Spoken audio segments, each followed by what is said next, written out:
Good evening, ladies and menfolk. Welcome to episode 75 of Word Ninjas Live.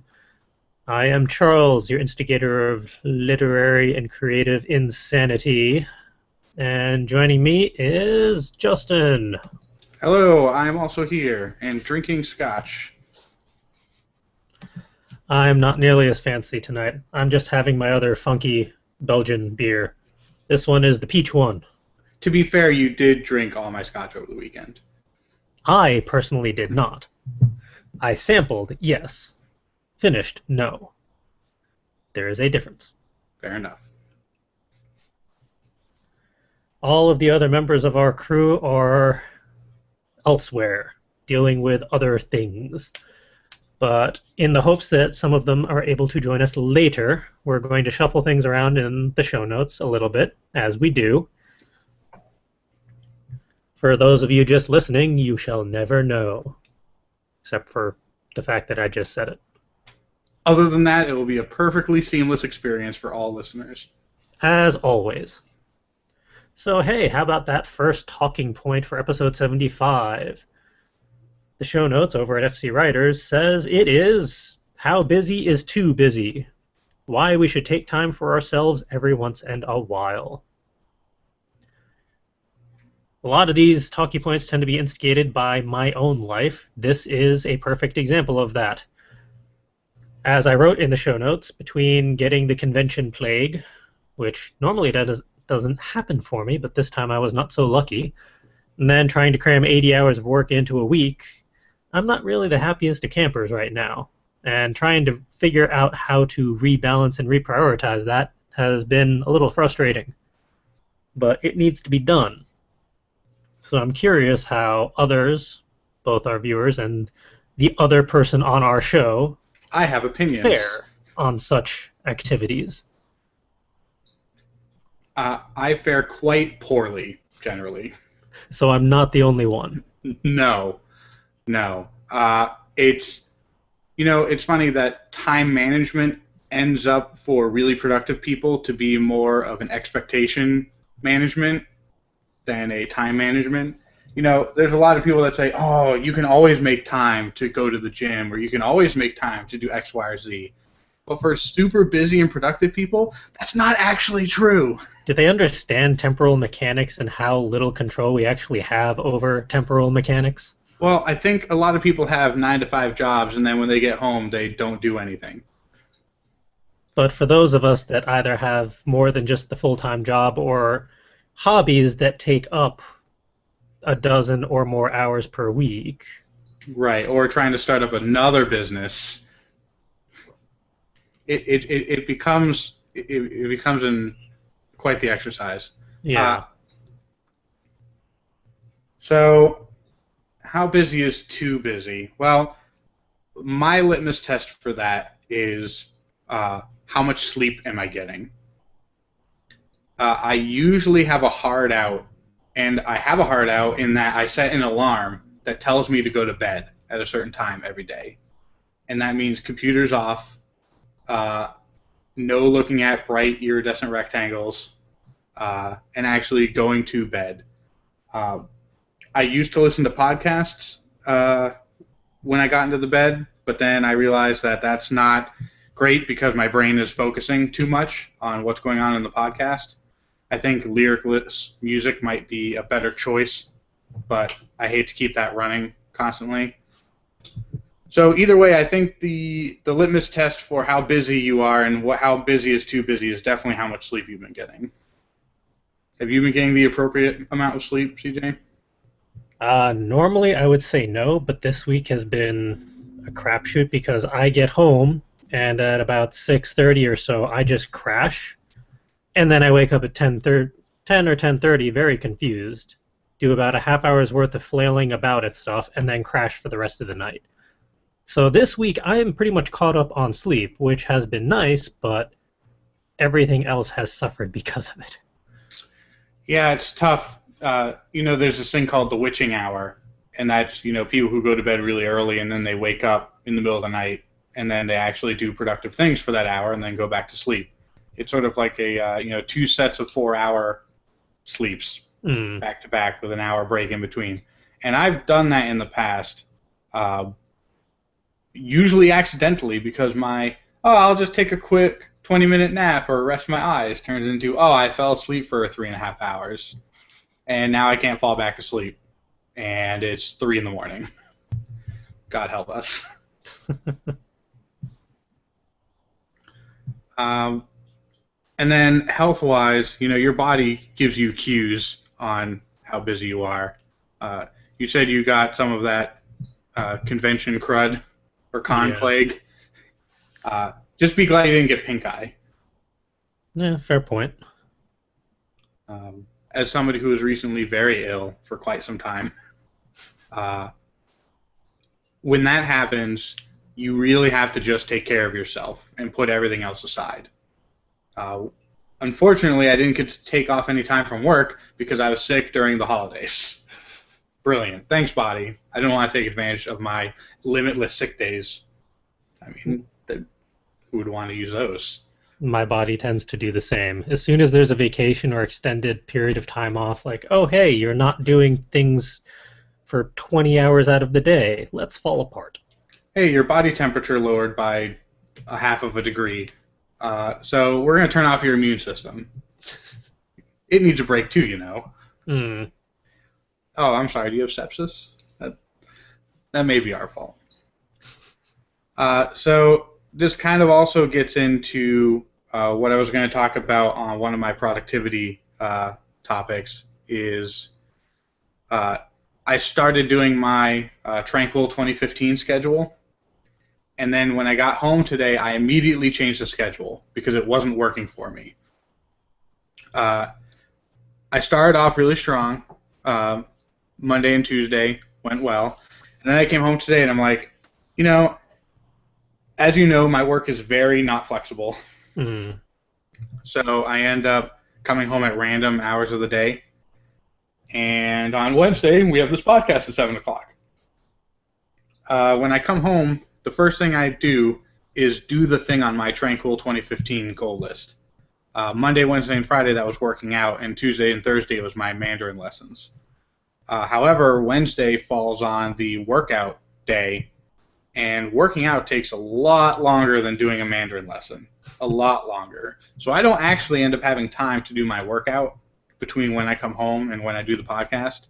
So I decided to switch it up and change it so that I'm doing my Mandarin lessons Monday, Wednesday, Friday, and doing my workouts Tuesday, Thursday, Saturday. So yeah, when you're busy, you have to be extremely flexible, and you have to give yourself a hard out time-wise, and you're just not going to get to everything.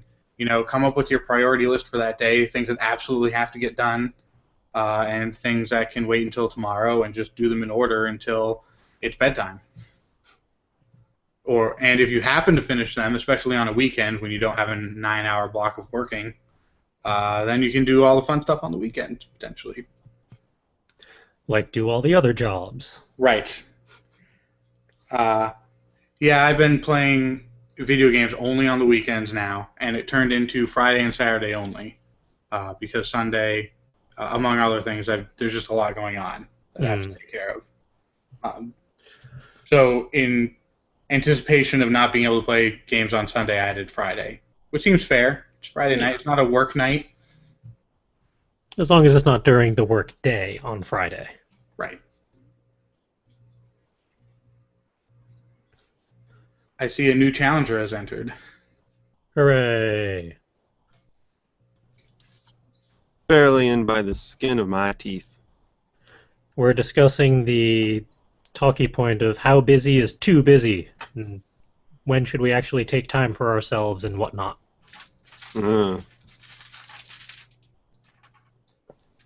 Because we never overwork ourselves. Not ever.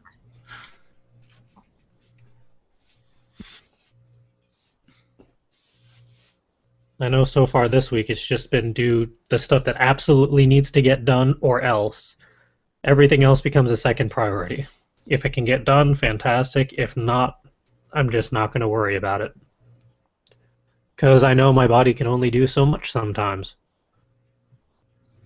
Yeah, and there's things that you can do while you're in rest mode that don't You know, what I try to do is I try to balance out high energy and low energy tasks so that I kind of get a break, either a mental break or a physical break, depending on what my day looks like. So I would recommend that to people as well. You know, don't do all of your heavy lifting one day and then all your typing out on a blog the other day, because one is physically exhausting and one is mentally exhausting. It's better to switch them up so you can have breaks in between.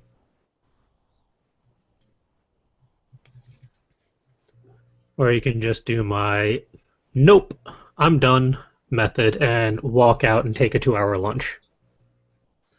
I've done that before, and I do keep a bottle of bourbon in my desk drawer at work. Don't tell anyone, even though I've gotten permission from both the owners of the company to do it.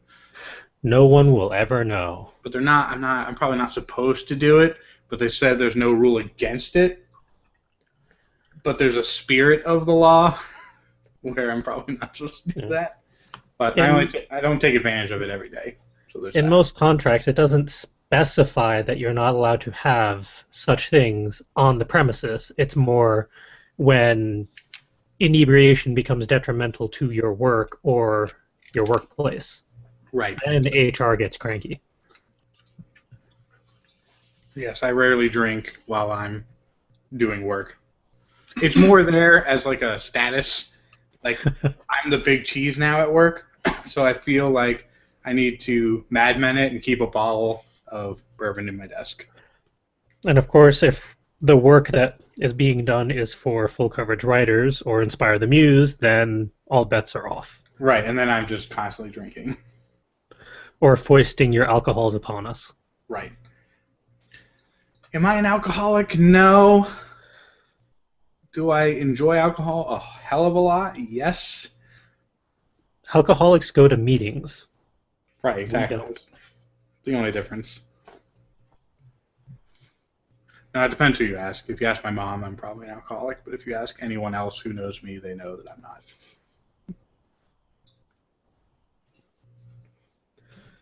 I figure when it becomes detrimental to your life and work and all that stuff, then it's time to talk. But if it's under control and handled, then Yeah. it's your life. Yeah. I have great potential and genetic traits that would put me into the alcoholism category, but from years of parental training, I have learned to avoid being that person. And I've told the rock bottom story on the podcast in the past with sleeping naked in poison ivy. Yeah, I would not suggest trying that one again. No.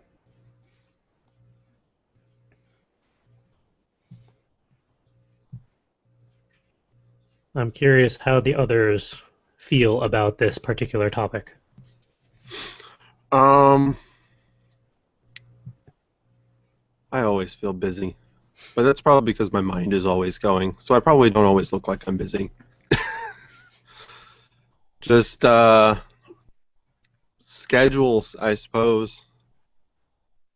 Somewhat lenient schedules to forgive for unforeseen, unavoidable circumstances. Because otherwise, if you have a busy schedule and then something is thrust upon you, you go, oh no, and then can freak out because your schedule, to prevent yourself from getting too overwhelmed, will become overwhelmed. Yes, flexibility is hugely important. Yeah, today was not flexible, which is why I just said no.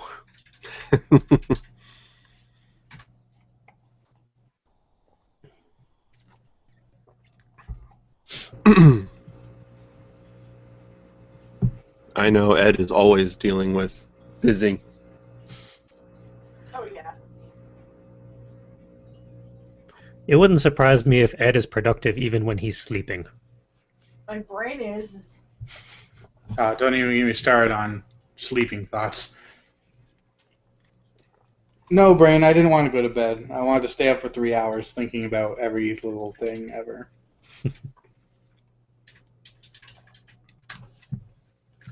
I was looking at pictures of, like, rural Russia. It was on Reddit or something. And I was like, oh, you know, that would be really nice. Just my job is, like, waking up in the morning and, like, getting eggs from the chicken coops and, like, sewing a pillow. and then I eat bread and potato soup and call it a day. That sounds kind of nice sometimes. I won't have an iPod or an Android phone, but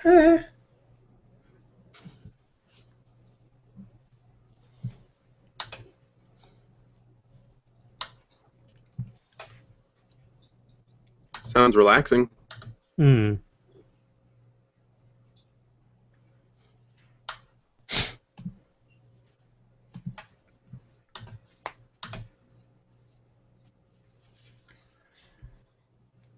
Shall we move on to the main event topic, CJ? Now that we have more of the crew in. Yeah, might as well. And I think we've pretty much wrapped up this talkie point as much as we're going to. For all our viewers and listeners, by all means, post how you handle the respective workloads and life loads and overloads and all that in the comments and whatnot. Continue the conversations. But with that, it's time to migrate to the convention review because, hey, we all survived YourMiniCon last weekend. And that is cause for celebration. Hooray. And it's also cause for discussing it. The good, the not so good, any awkwardness that happened to ensue. Because with any convention, there's always some awkwardness and some good stuff and some bad stuff, because that's just the way convention life is. Especially first conventions. Yes. I think we're going to do this one the same style as Rhode Island, where we start with the awkward stuff first, or the worst stuff, or the most complicated stuff, and then we work towards the good stuff. I know for me, one of the most complicated things was coordinating vendor stuff, like badges. That was a point of confusion up until we started. Literally, when the convention hall was a couple hours away from starting, we finally got it completely sorted. In that we got participation badges with the participation crossed out and vendor written on it instead. Worked. Yeah. Is fine. I mean, after that, there were no problems whatsoever. It went fine after that for that. I personally prefer having stuff sorted out and finished and confirmed months in advance because I'm just weird that way. I like knowing stuff is in its place, and not being able to confirm such stuff just bothers me. Now, I noticed that this is a pattern that's been developing for a few cons now. Mm. Is it and I don't mean to offend in this sentence, It's but all my fault, I know. is it the antisocial nature of the people who tend and organize the cons where they're overwhelmed by the sheer number of emails that they're getting, or are they not? Do they set up email accounts specifically for the con, but then they don't have it loaded up at home, so they never actually check it? It's like, there's got to be a better way. We send emails to the con people constantly, and they never send us emails back. I And think it's not like you're a huge corporation where you're getting people from all 50 states constantly, all times of the day. You're probably getting a couple emails from the vendors, and from what I saw, there's only 2 to 3 dozen people that would even think about emailing that group. I think one of our biggest complications is most vendors and artists, they're one person, maybe half the time they have one helper, which is why the booths generally tend to offer a spare badge to go with the booth, so that you don't have to pay extra for your helper to come with you. We're 5 people, and trying to get 5 vendor badges for a table that seats 2 sometimes confuses people. And it can be hard to explain and justify why I need 5 badges when the table only seats 2, and some vendors don't even bring an extra person. Yeah, a lot of vendors are there all day, or they get up and leave Like the vendor near us was constantly getting up and just leaving for 30 minutes at a time I mean, because they don't have anyone else there. if you don't have a helper, there's only so much you can do. Right. We have the distinct advantage of being able to swap out people. Yeah, it was one of the most relaxing conventions in that respect, in that we could actually do like 2-hour shifts and touch base every once in a while to see how people were doing. If we needed to swap out or adapt because someone was down, we could do so because Right. we had 5 people. Mm. And we weren't hosting any seminars, and we didn't have press badges, unfortunately. Mm. So that freed us up a lot to be a lot more flexible. But I think reply to your damn emails. I think that's been another point of confusion and contention for our group. I try to get 4 to 5 vendor badges when we're at a convention, but then I also try to get us a press badge or 2. My thought is, we've already invested in your convention. We've already put down money for 4 or 5 badges, so we're already all in this, no matter what. Press does not pay for their badges. They're just comped them, usually. So, Right. from my perspective, asking for 2 press badges should not be an issue, but from the convention standard, I think it's an entirely different mindset because we've always had issues getting them. Well, I think at a certain point, everyone's a robot, and we're designed to do repetitive tasks, and we do them very well. But when something gets thrown into the gears, like a monkey wrench, and something changes, a lot of people don't know how to deal with it. And they don't know, oh, should I make an exception for this person? But does that mean I have to make an exception for everybody? No, because not everyone requested this exception. Hmm. You deal with it on a case-by-case basis. It's not that hard. Yeah. And if you're worried about security or too many people, or you're like, oh, there's only 2 chairs at the table, so why would I give you 4 table badges? And then you can just give them the 4 table badges and explain, hey, we only want 2 people at the booth at a time. Feel free to switch out as much as you want. It all seems very reasonable. Because that's from our perspective. I'm really curious what the convention coordinators for any size convention, what their mindset is for some of those things. We should get one of them in here. And not to skewer them on a poll, to actually have a discourse. I want a legitimate conversation between them and us, because Especially if we plan on hosting one day, then I know that we're also not the only vendors and artists out there that have some of these questions. It would be nice to get kind of an insider's perspective from the convention coordinator's side on some of these things. And one of our viewers commented and suggested getting 2 vendor and 3 press badges, or some combination thereof. That's actually what I'm hoping to try and do for Kineticon. Even though we already have 4 vendor badges confirmed, because for them, they allow you to get up to 3 extra badges beyond just the main one. They're nice about that. And press badges don't get you into the vendor area after hours. Correct. So. But if we can get like 2 press badges, that is, then between the 4 vendor badges and the 2 press badges, we have everyone covered and then some. right. And we can still swap out people as necessary when people are at press junkets or doing interviews or need to be at the booth, or if we need a runner, stuff like that. Yeah, 1 or 2 press badges and 4 table badges or vendor badges would be probably ideal for our group. Unless they were, if it's a security thing about, oh, does this person belong at the booth, then give people, at least one person at the table has to have an official badge. And then give 2 of those, so that each group of people can have 1 person that has an official badge and then 1 person that has an assistant badge. Because that person that has the official badge isn't going to look over to this random person and be like, oh, hey, you're at my table now, I guess. That's not how it works. So if they're worried about 2 people just sitting in place of somebody else's booth, which is a reasonable concern, then make the rule at least 1 person has to have a full badge. at the table at all times, and then you can have people float in and out as you please. Realizing that we've kind of gotten off the main talking point, I'm What going now? to shelve this for the moment and get back to the actual YourMiniCon review. And not just a review of every con ever. Yeah.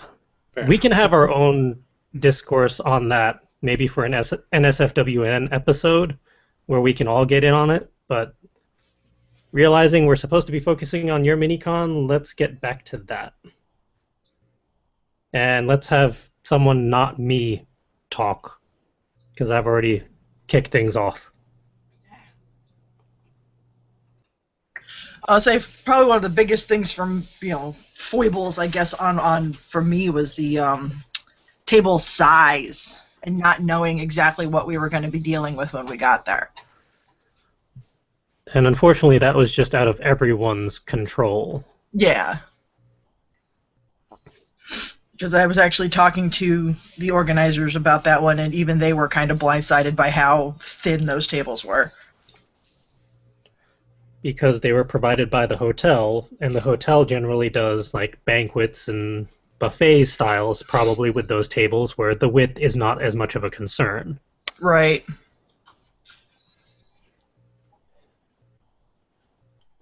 I mean, outside of that, I mean, most of the stuff that I would be poking at was actually nothing on them specifically, but some of maybe our fellow vendors and general stuff that kind of just irked me, but nothing against them.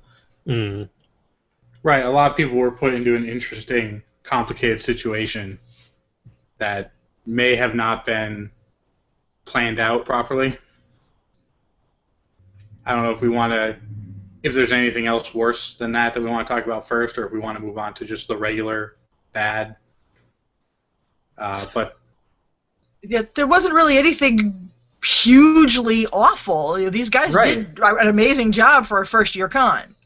So, Yeah, for those not familiar with this convention, it was a first-year convention, primarily run by a family, 2 people and their son. That was the main crew, and then whatever volunteers they had to help out, and then of course the hotel staff. For that, that's something that I had a comment on real quick, is the volunteers didn't have obvious volunteer shirts or lanyards. I wasn't even aware that there were volunteers. I admittedly have no idea who any volunteer happened to be. Unless they happened to be sitting outside at the registration table, then I presume they were one. But other than that, I didn't even notice. yeah, their badges didn't stand out against anybody else's. I saw a few, but that was only just because I happened to be in conversation with them.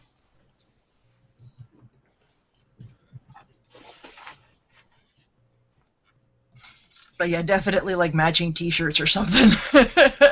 Well, I know with other first-year conventions that we've attended, there were shirts to specify people of authority of some sort, even though they didn't all necessarily specify staff versus volunteer versus security or anything like that. But the volunteers will probably have the number for the person that needs to be reached. that too. But if there was some form of identifiable uniform or shirt or anything, that generally helps. Thankfully, we weren't in any situation where we needed a volunteer immediately or couldn't track down someone in authority. Yeah, the organizers were very good about being very visible. At least one of them. Yeah, at one point, if you went looking for somebody, at least one of them was always around. Yes.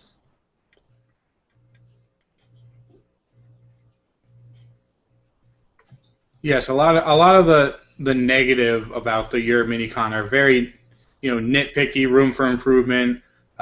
These are the things you should consider for next year's con, and we're more than happy to go back because overall it was fine. Just as with any first-year convention, it was stuff that they couldn't necessarily have planned for or coordinated for because it was out of their control or this or that. Especially like the weather. Yeah, that didn't help. They beat me to it. Yeah. For those who don't know, it decided to turn to ice between Saturday night and Sunday morning, and then it rained all day Sunday. So I think probably a lot of people who wanted to attend the convention on just Sunday didn't or couldn't go because of traffic and road closings and things like that, which isn't anything anybody can do about, but is kind of unfortunate for them. Yeah, and I personally got stuck out of the convention. I ended up going back to where I live, and then it's funny, I went to the diner in the morning with my wife. We ate our food, and then I was talking to the waitress, and I'm like, yeah, we're going to go up to Meriden right after this. You know, there's this convention. And she's like, oh, I don't know how you're going to be able to do that. And I'm like, excuse me? She's like, oh, yeah, 15 is closed.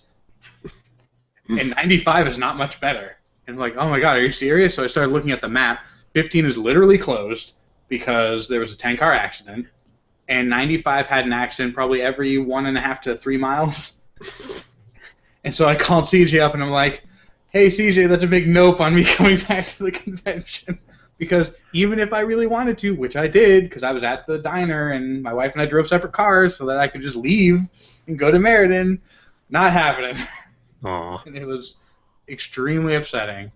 And I would have loved to come back on Sunday, especially since it would have been more intimate with the rest of the vendors. That would have been time to talk to all the vendors and get my commissions and, you know, really get into it. So I'm really bummed that I got to miss it. Obviously not the convention's fault. It's Mother Nature in New England at its finest. Yeah. But yeah, the roads were literally covered in ice. On the way home from the diner, both my wife and I missed the driveway because as we were slowly braking to pull into the driveway, our cars didn't stop and they just kept going. So we're like, all right, we're going to park on a side street and just walk home. And then we kept adjusting our parking to be like, oh, well, a car might hit us if it's coming from this direction, so let's move down one spot. So, yes, it was very bad on the weekend. Mm. And then the only weird thing that I didn't particularly care for, which I think everyone's in agreement on, is having the concert in the vendor room.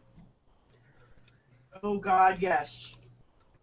That seemed like a poor choice. I think my theory is that they thought, oh, this Kiss tribute band will attract people, and then they will come into this location and then see all the vendor tables. So I think in theory... To be fair, that was accurate. There were people who came specifically for the concert. Right. Thus going into the vendor room and seeing the vendors. Right, but they should have done it gift shop style where maybe the stage was behind another set of doors. I think it may have, again, been out of their control. I think they only had so many rooms. Yeah. They have not, at that point, had a choice of anywhere else to put Kiss Forever. Yeah, they probably weren't allowed to put them in the main area where the Ghostbusters and the TARDIS was. That was my first thought. But that's main lobby stuff, so they probably don't want to patronize all their other customers. Yeah. And they do have a couple panel rooms down the hallway where the gaming room was and all that, but I think those were either already booked with stuff or it would probably have been very difficult to put a band style setup there, so I'm not quite sure what the alternative for the convention coordinators would have been. Right. And, you know, if it was like an acoustic set or something, it probably would have been perfectly fine. But the whole Kiss thing made it incredibly... Like, when I heard them testing their speakers, I was like, oh, there's amps and stuff involved with this? Ooh, this is not going to end well. I was very thankful for these.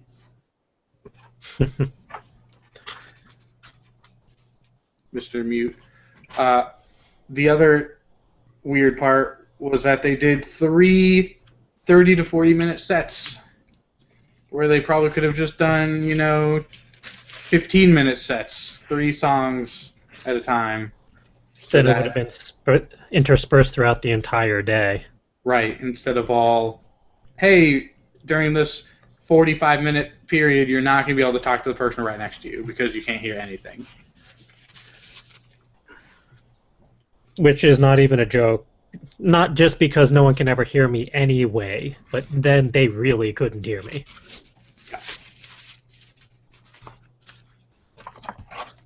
But yeah, even me who projects, they still couldn't hear me. I couldn't hear you at all. I had to read your lips, and even then I was guessing half the time. You were sitting right next to me half the time. Still. But yeah, those were some of the weirder quirks for this particular convention. Again, there was only so much the coordinators could do about a lot of this stuff. So the stuff that they could try and re-coordinate for next year, I sincerely hope they do, like figuring out a better place for the stage and all that. But stuff like Mother Nature, can't really hold it against them. Right, and there's stuff like they weren't sure how many at-the-door tickets they were going to sell. So maybe they did have an option of buying another room, but they didn't know what the turnout was, so they wanted to keep their margins low. And now that they know that this is pretty successful, they might expand in the next iteration. Yeah, and I know it was also kind of a scheduling conflict because there were other convention-style stuff going on that weekend on Friday night. I know, and there was some 50th birthday or some such happening Saturday night, which took up one of the main rooms. So maybe next year around they'll just be a little luckier. There was a lot of stuff going on in the side, like the little side conference rooms and stuff too. Yeah, and they did have a gaming room there for the whole weekend, which looked like a lot of fun. It was just all the way down the hallway. Yeah, I was gonna say. You both muted yourselves. Okay, we got it. I didn't even know where the gaming room is until, like, I think Sunday. One of you guys told me, "Oh yeah, it's down the hall down there," and I was like, I didn't even know it was there. I don't even think they had any signs or anything up saying "gaming room down this way." They had a little standing banner in the hallway, but it was kind of half hidden by the open door. I only knew about it because that's where we stored our stuff Friday night. Right, and I didn't go down there. Yeah. Did anyone visit to see if it was occupied and being used? Oh, I went down a couple times, and there were people in it, including the coordinator for the games, whenever I went by. Oh, that's good.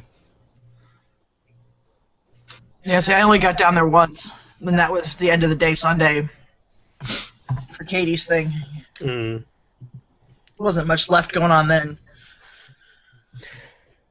I think that would be the only other point of awkwardness worth commenting on, preferably in a diplomatic manner if possible. Oh yeah, diplomatic is fine. I don't know. I was always taught that when you committed to something, you stayed the entire time. Someone mute, please. Sorry. Thank you. Well, if I try to talk on his mic, I get yelled at for being on mute and whatever. So long as one is muted, one is not. This works. Continue. But yeah, and I understand that the weather may have been a contributing factor to people cutting out early on Sunday, and I know some of them had other plans, and for a convention to go to 7 o'clock on a Sunday is actually kind of odd. Usually most of them are done by about 4 or 5. 7 is usually when they want you out of their period. Yeah. So, I mean, I can kind of understand it, but everybody knew going in that this was going to be, till 7 o'clock. At, what was it, I think about 4:30, 5 o'clock, like, I'd say 80% of the vendor room was completely cleared out. And it's like, come on, guys. This really... Like I said, I can definitely understand for the weather, but it had warmed up significantly at that point. I mean, when we were coming home, barring our travel troubles that had nothing to do with the weather, there was no ice or nothing. It was unpleasant, yes. Yeah. But it was manageable. And we'd factored in for it. Yeah. We unfortunately left early, but when you come back from a panel that was at 5 o'clock and it's 5:30 and there's only you and the person that you were at the panel that was running the panel, don't feel so bad about leaving early just because we're the only two left. And there's really nobody else around, so it was kind of a go ahead and go situation. But for people to start cutting out on Sunday at like 2, 3 o'clock, come on, guys. that's my one big nitpicky thing about that whole thing. I mean, people are welcome to come and go as they please, and from what I understand, there was no penalty for leaving early. No. Which most other conventions actually do have. If you leave before the show floor closes without good cause, they fine you. One of the conventions we attended and vendored at specified that if you leave before the time where they say you can start packing down, you can be indefinitely banned from all future conventions. I mean, I think that's a little harsh, but that's the most severe that I've seen. But is that Rhode Island? Yeah. Yeah, but they had some interesting rules, but we've already reviewed them. Yes, we're not doing that again. But yeah, no, like I said, that is nothing against the con, though. I would never hold that against the con. It's just something that they may want to keep in mind when they are offering spots to people next time. Yeah. And I can understand from the vendor point of view, if you're going to the convention as a vendor to make a profit off of what you are vending, for some, it was probably a relatively disappointing weekend because different people came to attend for different reasons, not necessarily just because of the vendors. And I overheard various vendors being a little disappointed in their sales numbers. It was a common complaint. Yeah. To be fair, I'm a little disappointed in ours, but I've reconciled with the fact that we don't go to the conventions as vendors to actually make a profit. One, because that's never happened, and two, because we go to conventions for more than just that. Partly to gather together, to coordinate various other things, and to network. We get a lot more out of networking with the other vendors and convention coordinators than anything else. That's always seemed to hold true, regardless of the convention or how it goes down. But maybe we're just kind of lucky in that respect, in that we don't have to survive on just the sales numbers. We can actually expand beyond just that. I mean, obviously we want to sell well because, we do need, the cash is nice. And it helps put money for other conventions coming up. Exactly, and we're still working on that. It is a work in progress. We're getting there. And it also allows us to experiment with more product lines and various other shiny baubles that we want to experiment and try out. But I was very pleased with the response that the few new little things got this weekend. Yeah. And it's nice to see people who now recognize us coming back and saying, "Oh, I haven't seen this before. I want it." Or just the people that recognize us, period, from Finn, who met up with us at ConnectiCon last year, ran into us at Inconceivable, and again, made sure to stop by and say hello this past weekend. Mm-hmm. And for clarification, not the podcast, Calvin. Yes. And I think we're at a unique position where we know that we're not a household name, and we don't really have a ton of, I mean, I know Ed does, but as full coverage writers, we don't have a ton of, easily visible art displayed that would attract people. So a lot of our stuff is priced to move. And we get a lot of sales just because people walk around the convention and go, "Oh my God, this is so expensive," and then they see something of ours and go, "Ooh, this is a really good deal for this." And I know that other vendors have expressed concern about our low prices, pricing them out of the market, but we make so little profit right now, I don't know what the big deal is. There was some stuff, I bought the first thing at a convention for the first time ever on Saturday, and it was probably priced $1 or $2 higher than I thought it should have been priced, but it was something unique and handmade, and I picked it up, and I don't regret it.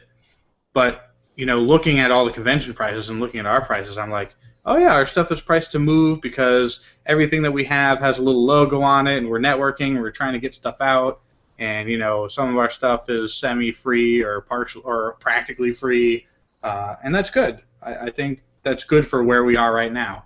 I think that works for everyone. Yeah, I'm slowly also working on making us a little more price competitive. But you can't just change that overnight specifically because, people have seen us for quite some time now, and you don't want to do that to them. No. But CJ and I will. You and I will have a conversation more in depth about this off air. Yes. I'm sure we all will have our own separate conversations about various things off air. Yes. But yeah, I can't say this enough, but those tassels on those bookmarks are really awesome. And if anyone's out there listening, you should come to the next con that we go to because they're going to be there, and they're pretty freaking cool. I am going to have them up on the Etsy store eventually. I just haven't gotten to it yet. Now that I know that they have been very well received. Were they well received by anyone but me? Oh no, they were well received all around. Anybody who was looking at them was like, "Oh, these are awesome!" And okay, good. So yeah, no, they were well received all around. So I'm definitely going to make them a more permanent fixture. Although I may have to teach some of y'all how to do it because trying to make those suckers by myself is not easy. Embroidery Floss hates me. But it's little stuff like that like even we need to look at and say, hey, if we want more people to come see us, we need more color, we need more something, we need to stand out somehow. Yeah. Right. And slowly we're getting there. Right. CJ and I during our lunch break had a long conversation about what are we really advertising and what are we really out in the conventions for. And this will be a much longer conversation the next time we all get together, which I hope is soon. I may set something up in my area, which is a little more in between, just to talk about that.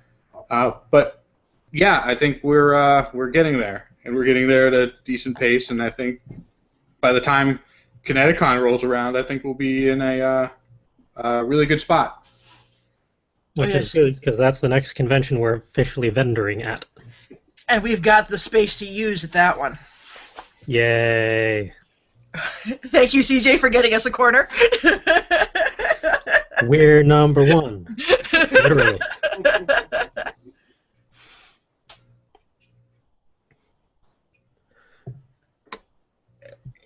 And considering that we know the press coordinators and other people in the press for that one, I'm hoping that we can get the 2 press badges that we applied for. Well, considering we had many conversations with said press director over the weekend, because he was poking about at some point, or at least one of the press guys was. Yeah.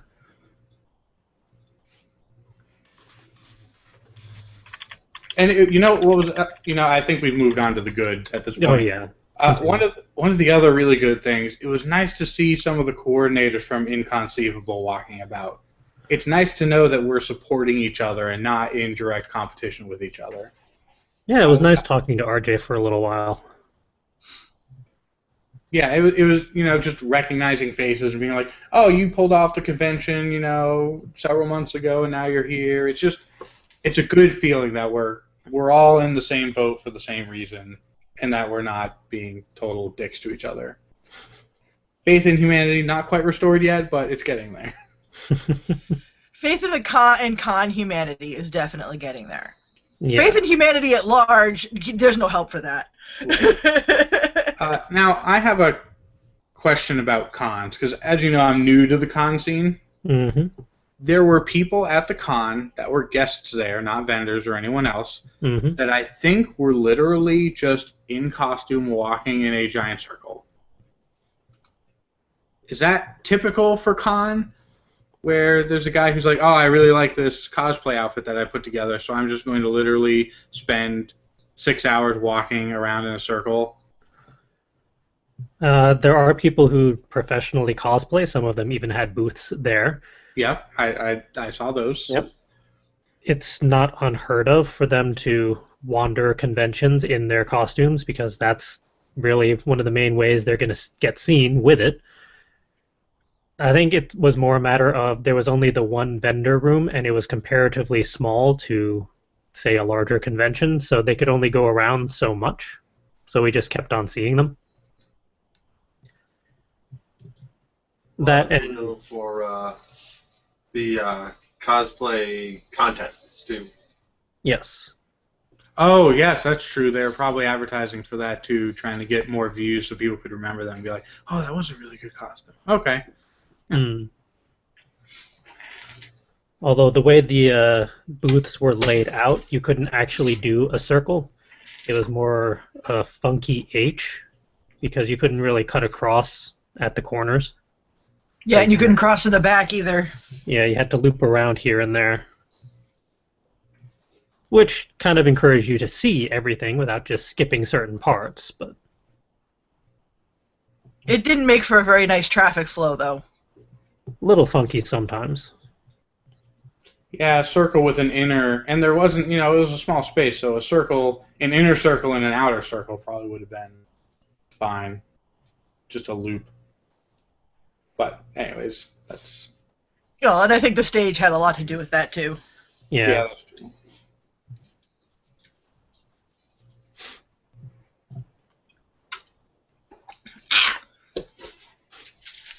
Coffee's not allowed to attack me. And since it happened during the convention, it counts as good things for a convention, but it was nice to have all 5 of us together for once and to be able to hang out and do shenanigans, because that does not happen very often, unless you count this podcast. So any reason to be able to do that is nice. Yeah, even when we gather at respective houses or whatever, there's usually somebody missing. Yeah. And it also gives us a chance to record all sorts of weird things that go on. I have an entire hour's worth of audio recording proving that. Yes, the weather was most unfortunate in that as well, because I really was planning on hanging out and hearing some of that the next day. Yeah, well, and Sunday we were all kind of dead anyway because of a certain a certain bottle that got left behind. We have that on recording as well for posterity. Yep. Our viewers will be able to check that out in probably a week or so, depending on when Calvin can get to it. Yeah, just look out for the mystery bottle video. Yes, you'll have to give me a copy of that video sooner than later so I can give it to my friend. He'll get a big kick out of that. I don't know about that one. No, he can take it. Okay. I'll tell him I stored it improperly and it wasn't his fault. Oh, okay.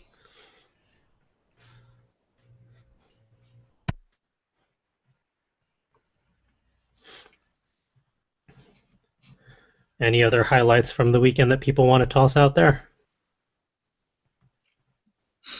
Or just general summaries of how it went overall? Overall, I had a lot of fun. Well, that's good. Yeah, I thought people were generally friendly, and I was glad to see that the event coordinator was making the rounds and talking to people.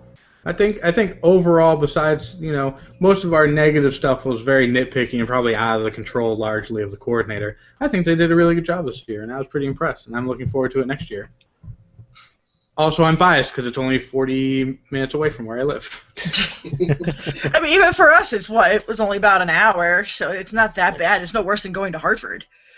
It was only 2 hours to get there because I was going through rush hour traffic and there was radioactive material on the Merritt. And next time, I'll know better not to take Route 16 to 66. That was bad. I'll stop Brave Hartford, thanks. But at least we know again. For future reference. Exactly. And again, that's outside of anyone else's control. That's just traffic. What can you do? And hopefully next time, I won't have to have the booth towed home. Yeah, let's not do it again. That was not fun. Being in the backwoods of Glastonbury and raining and cold and the car is laden and not working. I'm glad the tow truck driver didn't mention anything about it. For convenience sake, for YourMiniCon 2015, thumbs up or thumbs down? Two very enthusiastic. Do the thing again. What thing? Where the thumb pops out or no? No, the convention. Oh, your MiniCon 2015? Yeah. That thing, what happened a few days ago? No, do it again, like next year. Oh. Or run with the idea that they had mentioned doing these like multiple times a year. We would run them. Thumbs up Yeah. here. It sounded like they might do slightly different spins for some of them, which all the better. So you have a better targeted audience. You know what you're getting into. Speaking of this, and I don't want to belabor this point too much, Do they? especially if only CJ and I experienced this, but did anyone else run into a protester? A protester? What for? So, on our way in from maybe lunch or running out to the car during a breakfast run, CJ and I ran into somebody who was like, Oh. "Oh, did you already get your tickets? Because this is supposed to be a comic convention, and there's no comics in here Oh, at all." I heard about this. Yeah. Melissa was telling me about that. Oh my god. Get over yourself. It's It was comic a- themed. That doesn't necessarily mean there's going to be Superman If they- #1 on sale framed. If they had paid attention to the website when they bought their tickets, they would have realized that it is a multi-genre convention. They just lied. It doesn't even say Comic-Con anywhere in their name. Yeah, there's no comic. It was totally stupid. I don't know who that person was, but It was a very small group from what Melissa was telling me. Even she told them, it's like, no. She And- handled that appropriately because if you weren't there or you didn't talk to her about it, you knew nothing about it, Yeah. which was very good on their part. And your MiniCon was very good about posting on their website who the vendors, who the artists were, who the cosplayers were, who the guests were. It was all there, and they all had their little bios. Even we did. So, if you take a look at the website, you know what you're getting yourself into. shame on you, person that was And- there. Yeah, and if you had bought your ticket, especially if you bought it in advance, you knew exactly what you were getting. Now, unlike a somewhat larger convention that should have been able to do that, if they don't post who the vendors are on the website or promote the vendors in any way, shape, or form, and you show up and whatever you think should be there isn't, That's also you your can fault. comment. But you have a little more room to say something. Then you can at least comment on it. But I was going to say, I was thinking about it, speaking of large conventions, it would be like going to Kineticon and be like, oh, where's all the comic books? Because thinking back, they don't usually have that many comic books there. they usually have a vendor or two, from what I remember. But yeah, it's mostly more anime, manga, cartoons, And even the whatnot. even the comic related stuff, a lot of it is like cover artists that are there, posting their art, not necessarily, Action Hero #7 Mm-hmm. for sale. It's, hey, look, I'm an artist that you may recognize who worked on this series, and here's some more of my art. Yeah, it's people that are known in the industry, not for. Yeah. I mean, yeah, Rhode Island had quite a few actual comic vendors, but I think it's the first time I've ever seen it. Well, doesn't Sarge's usually go to Kineticon? They haven't gone in quite a few years. I won't get into it on air. Yeah. I just remember they used to, but then I don't wander the floor anymore. So I don't see what's there. Yeah, no, they unfortunately have not been with the convention. Actually, since the year we first did the first year we had the table. Oh. I think that was Did the you year scare they them cut away? out. Who was that? The first, the year before that. Ooh, What? Who? What? never mind. I'm sorry, I just couldn't hear you. Let's move on. Moving on to a topic that no one has yet. Huh? We should move on, but I don't have a topic. There's a third topic. That's not true. There's literally a third topic. Oh, yeah. Oh my god. We're professionals. Episode 75. We're professionals who's running off of 2 screens. Yeah, you should be double efficient. Oh, shush you. The other talkie point, which, yeah, we should get into since it was a viewer-submitted question. Ooh. How do you decide where you want to end a chapter?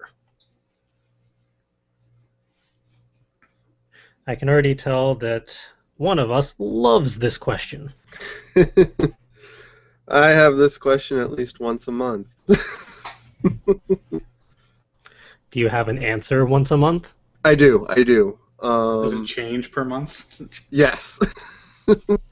What is it this month? Generally, and this may just be my writing style, but I typically like to cover one plot progression point per chapter.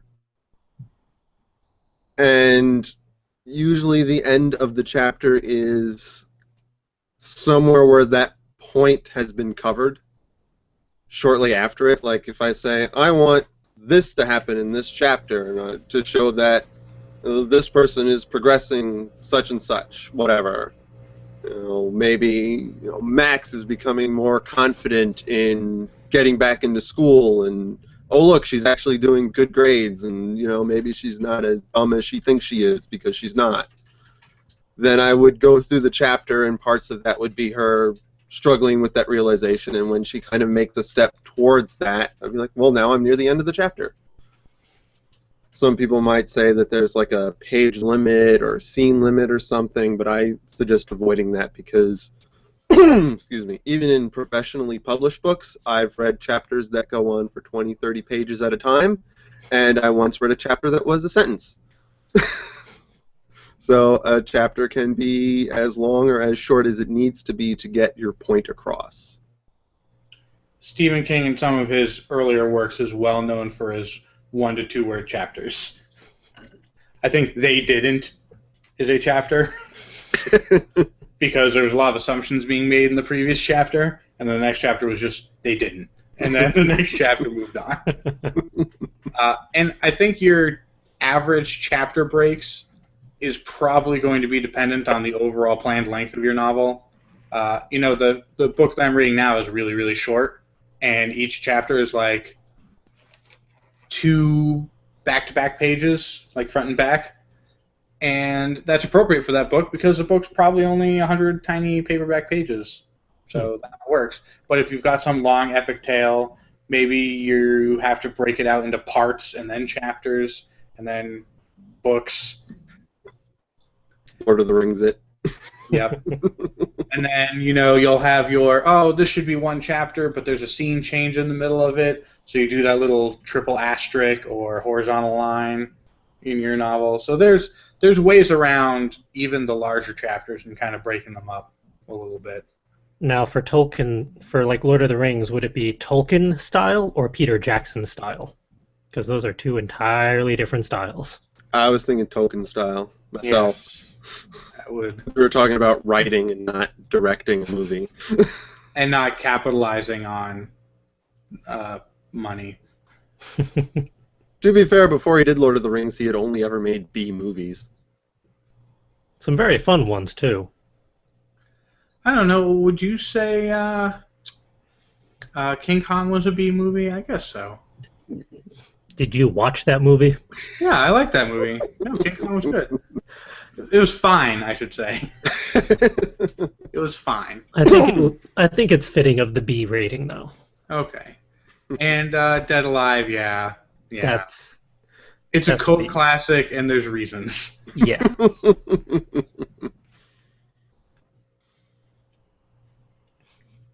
was thinking another thing I used to determine my end of chapters is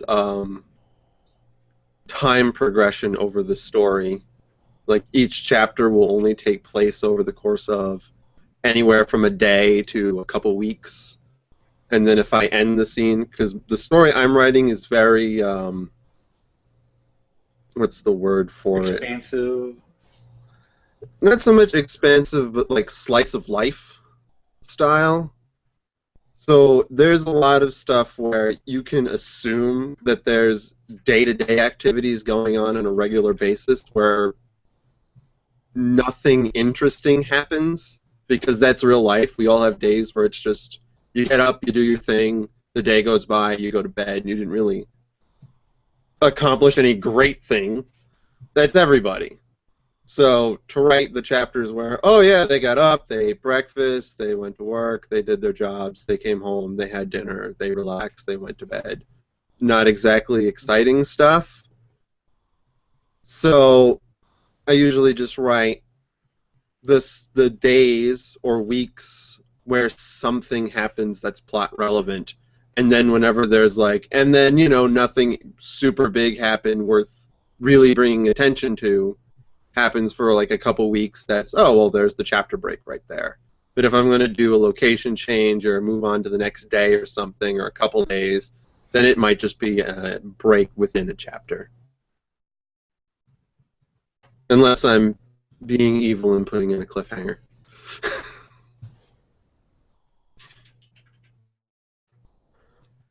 Now, how does genre factor into any of this? Because I know thrillers versus adventure versus romance, stuff like that, plot progression can go at very different paces. Does that still apply? No. Well, because like if you're talking about something like a thriller or a horror or something, the overall story is going to take place within less time. Like I'm figuring my story is going to take place over the course of a year. So there's a lot of spaces where there are just going to days where nothing happens. But if you're writing a thriller or something that's very action-packed, then usually something is going to be happening in story on an almost daily basis. So you can't just say, oh, well, nothing happened for a month when there's a homicidal serial murderer hanging around in the neighborhood and you're trying to catch him. I mean, maybe if you're trying to go for that, but I would imagine like some of the stuff I read that was more intense, you usually don't have that many free days where nothing happens, so you just have to go by what feels right, if that makes any sense. Sometimes it just feels like the right time to end a chapter.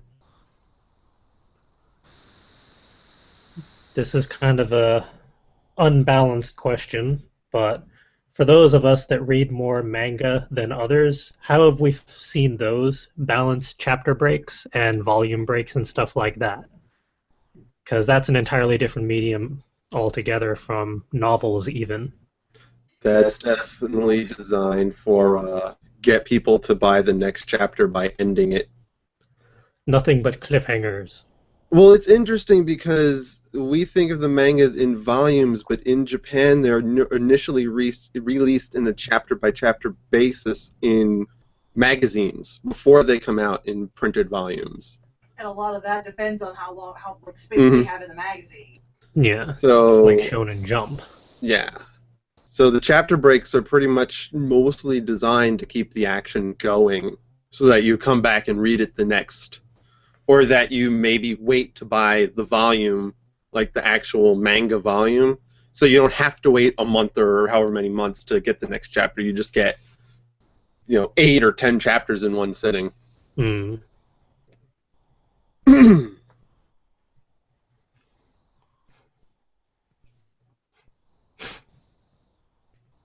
Plus, then you also have a predetermined page length there, typically. Just like with a comic book, they're only supposed to be so many pages per volume or so many pages per chapter. So you have to make your story work within a page constraint, whereas with a novel, you can be as long as you want to be, or as short as you want to be. Especially with self-publishing nowadays. We did have a comment. We had many comments. Well, there was actually one that seems kind of like a question. It was from Daryl.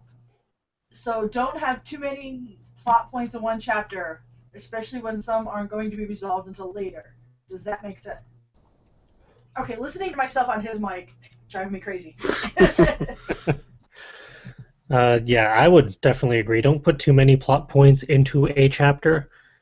It's important to have like one main plot point driving the plot, the characters, whatever your main focus is, I would think. You can have some subplot stuff going on in the backgrounds here and there, but Don't overload your readers. The biggest thing that confuses me with my story is that I have two major plot points going at the same time, Aiden's story and Max's story, and every chapter I'm like, well, I got to advance both. How? And that gets confusing for me to try and balance that without getting too confusing, especially when the two plot points merge and interlink. Oh my. Not like that.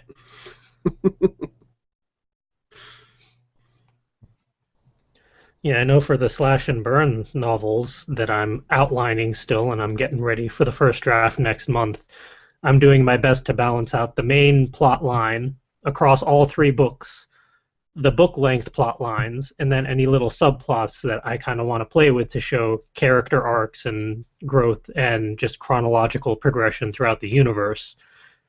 I don't want to overload any one chapter, so I'm making sure that there's not too much, but there's still enough that I can play with.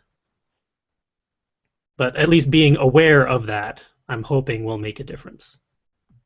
I'll find out next month when I draft it.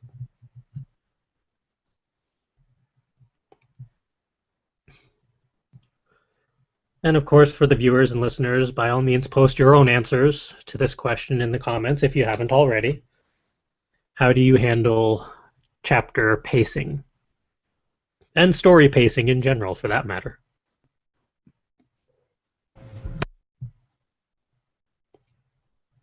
And life pacing, as per our first topic. I missed the first part of your sentence. Oh, I said, and life pacing, as per the first topic. Yes. Yeah. Just pace everything. Breakneck doesn't count? No. Damn.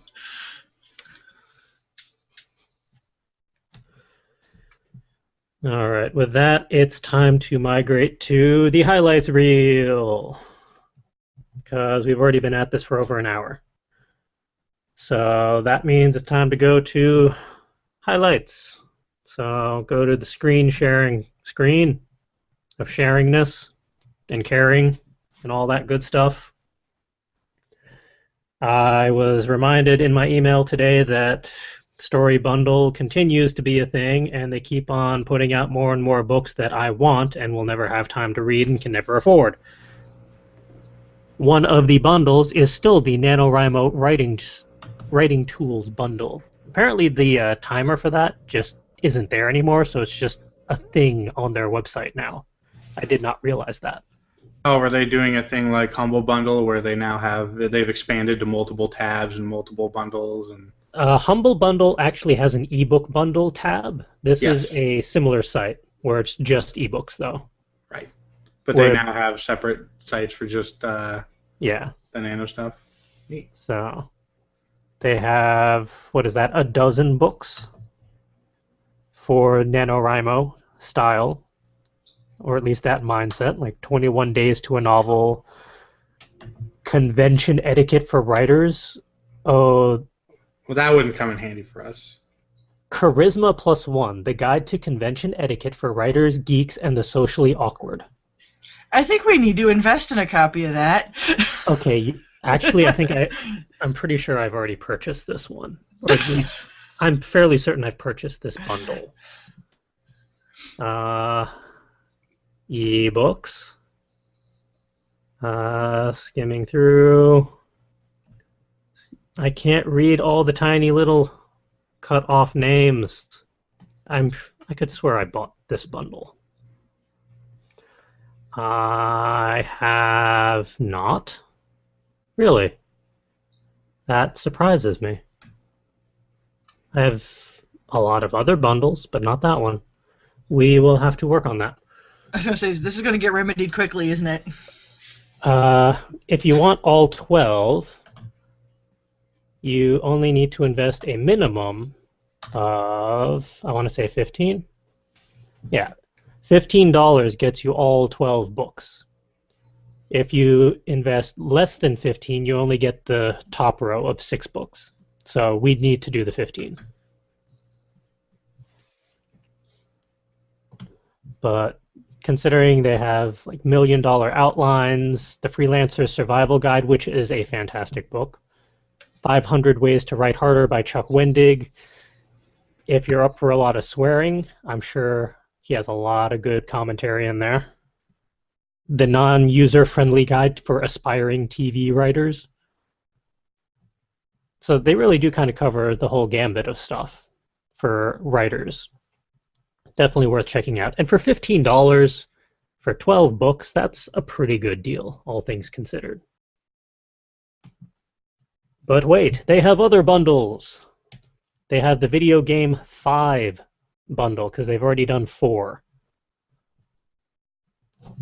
This one only has 8, because it's just one of their more regular bundles, but these are always interesting to see, because, I mean, they have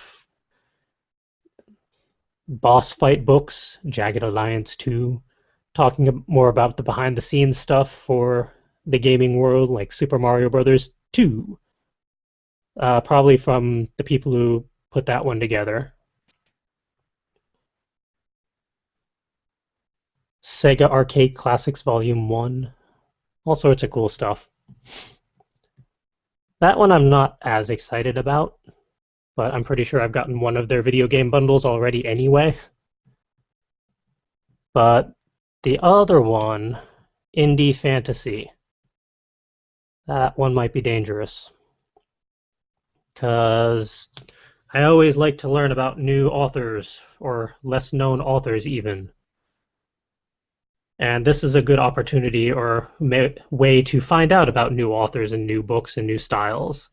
Because for, I'm going to guess, $10 is, no, for $12 you get all 8. For 11 and under you get the top 4.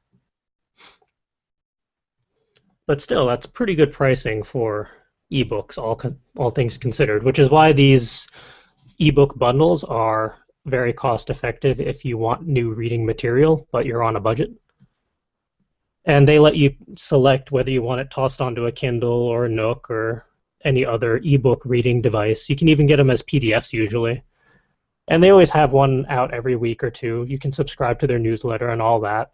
I know I have, which is why I keep getting the notifications. And why I have an absurd amount of bundles in my ebook folder now. 1, 2, 3, 4, 5, 6, 7, 8, 9, 10, 11, 12, 13. That's 14. I have 15 bundles of ebooks. And I think I've only read one bundle's worth at this point. But yeah, the website is storybundle.com, and they have a different tab for whatever's available at the moment. So definitely go check it out. And then the other highlight for the week was E.A. Rappaport's Owl King Publishing, because he was one of their fellow vendors at YourMiniCon 2015. And I purchased... Oh, I moved him. I purchased 3 books in his 9-book series, because 3 of them are not published yet. But I got the Weapons Trilogy, which is the upper row. We've talked about him in the past because it's a weird interlocking matrix series where you can read all 9 books in different ways to either follow certain conceptual stories or certain character stories, depending on which order you go in, which I'm intrigued to see how that all plays out. It's very Discworld-esque, it sounds like. With the, although the Discworld series don't really interlock too much. They're have very recurring randomized in their characters, publishing really. order. Yeah, but they usually focus on just one character. Yeah. I mean, the characters can be recurring, and some of them overlap every once in a while. But, yeah. So, this trilogy is added to my never-ending pile that I will hopefully get to in the near future. I'm trying to get through them, I swear. And I forget which one Will got. I went different. I followed Mr. Rappaport's advice of starting with The Lesser Evil, which is part 2 of the War Trilogy and part 2 of the Transmuter Trilogy, so it's right smack dab in the middle of everything. But he also said chronologically speaking, story-wise, it takes place before everything else. And that intrigued me because it was right in the middle of everything. So I decided to start there and just... I figured maybe after reading this one I might pick up the rest of the Transmuter trilogy. So basically CJ would have the Weapons trilogy and I would have the Transmuter trilogy, and then we would go from there. And then I nominate Justin to do the Netherworld trilogy when it comes out. I don't know why I would be interested in something that has the word Netherworld in it. That doesn't seem up my alley at all. I may have to borrow your Necromancer trilogy parts. And then we can compare the different trilogies, how they all interconnect. That'll be fun. Indeed. And for those listening, the website for that is owlking.com. So just OWLKING.com. I'll get involved with him when the your mic. Oh. Well, you're muted, so. I'll get involved with his stuff when his new project goes live, but I won't talk about that. I was just very, very intrigued when his partner was describing it. Yeah, that looks like it's going to be a lot of fun, but it's not really fully ready for release yet, so... Yes, I'm just looking forward to it, so I'm going to be keeping an eye on things. Yeah. But I've also seen him around at Kineticon a couple times, so I'm sure we'll be keeping in touch. And back, different tabs, different screens for different tabs. That is all of the highlights that we have for this week. All of the links to all of these things are in the show notes over at fcwriters.com on episode 75. It's on the homepage, so it's easy to track at the moment. Let's see. The next segment is productivity highs and lows. Yay. I have Everyone's favorite section that I added to the show notes a long time ago. Yeah. I have a feeling this one's going to be somewhat of a recurring productivity event, but I survived the first convention of 2015. I consider that a high. To balance that out, I caught some form of the con plague thanks to weather, stress levels, and everything else that was going on in the past week. Maybe it's better that I didn't return on Sunday because I feel fine. Yeah. I think it was a combination of just overall convention level stress and then the weather being icy and rainy and blah. And maybe a mystery drink. And maybe the mystery You drink. don't know that was a problem. Combination of all the stuff. Well, to be fair, I'm the one who had the concentrated part of it, so... Yes. You also made You bottom barreled it? Well, we saw that there was like 3 inches of sediment on the bottom. Yeah, that's We only typical with a climbed mead. You're not So- supposed to drink that. Well, I know that now. You made the best face when you drank that. I made sure to look towards the screen so it was recorded. Or at least I think I aimed towards the screen. I aimed that way. I don't know, but I was sitting right across from you, and yeah, the face was priceless. I'm sure Calvin will make sure to leave that part in the recording, just because. He'll freeze frame on it with any luck. Lovely. The only other highlight for productivity this week was I have put my social life on passive mode because everything else ever is taking over. That's not a high or a low so much as just a necessity. I can't do everything all at once. So some things have to be sidelined for the moment while other things are dealt with. And I'm okay with this. Because it's not like I'm being lazy or anything, I'm just dealing with everything else. How did Will fare since last week's episode? About the same. Definitely a highlight was YourMiniCon. It was a lot of fun. Interesting, but I had a lot of fun, met a lot of cool people, and it was nice and relaxing and generally good. But like CJ and most everyone else, I did catch some kind of con crud afterwards. I know Sunday, Monday, and Tuesday morning I woke up with very achy joints, which was very unpleasant because they were very stiff and didn't want to move, and that was bad because I needed to do all of those things. That seems to have gone away now, though, so yay! Which is kind of the hopeful high, is that I am feeling better again and more motivated, and also motivated the fact that I realized that I have very little work done in the next chapter of Roommate and a week and a half to finish it, so time to do all of the writing. I think I may also designate an hour or so a day to reading, because I need to read. Well, if you run out of books to read, I have 250 plus over here. I still have this quintet over here that you lent me that I need to read. I'll get to it. I, too, have been starting to read a lot. I've been going to bed early specifically for reading purposes. However, I've also, because now I have a hard out where I want to read, I've been running out of time in the evenings to do all the other things because I'm insisting on reading. So that's sort of a high and a low. I also, as I talked about earlier in the podcast, started my Tranquil 2015 routine, which is a high, and then I immediately changed the routine around at day 3. So that's still a high. It's going to be even more efficient than it was before, so that's good.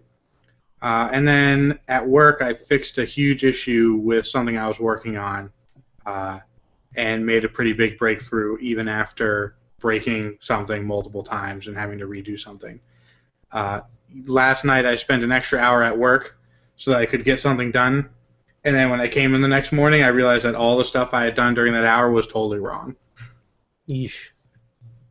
But that's only an hour, and it was easily fixed. Like, it didn't take an hour to redo it. It only took like 15 minutes to redo it. It's always faster the second time. And yeah, so that was my productivity that week. I'm hoping to have a lot more productivity in the coming week. This is going to be the week of productivity starting tomorrow. And how did our booth director, sales manager, product designer fare in the last week? That's a scary laugh.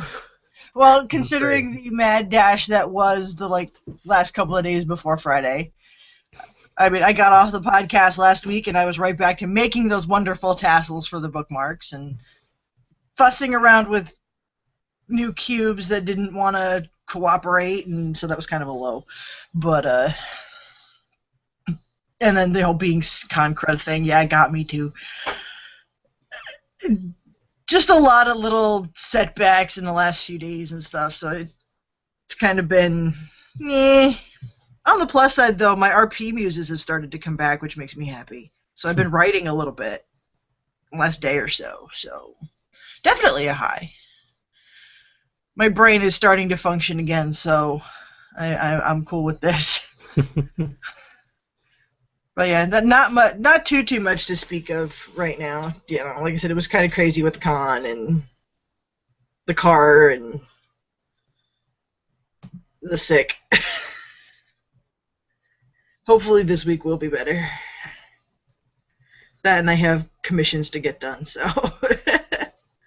I have to make sure I'm kind of conscious.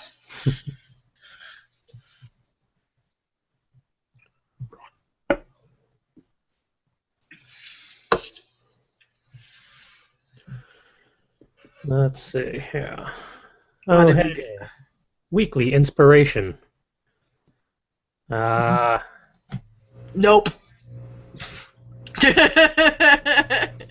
That's What? a big fat nope. Nope for you, or nope, I'm not allowed to say mine? No, just that was me, because I'm going to actually get up here in a second, so I had a big fat nope. Okay.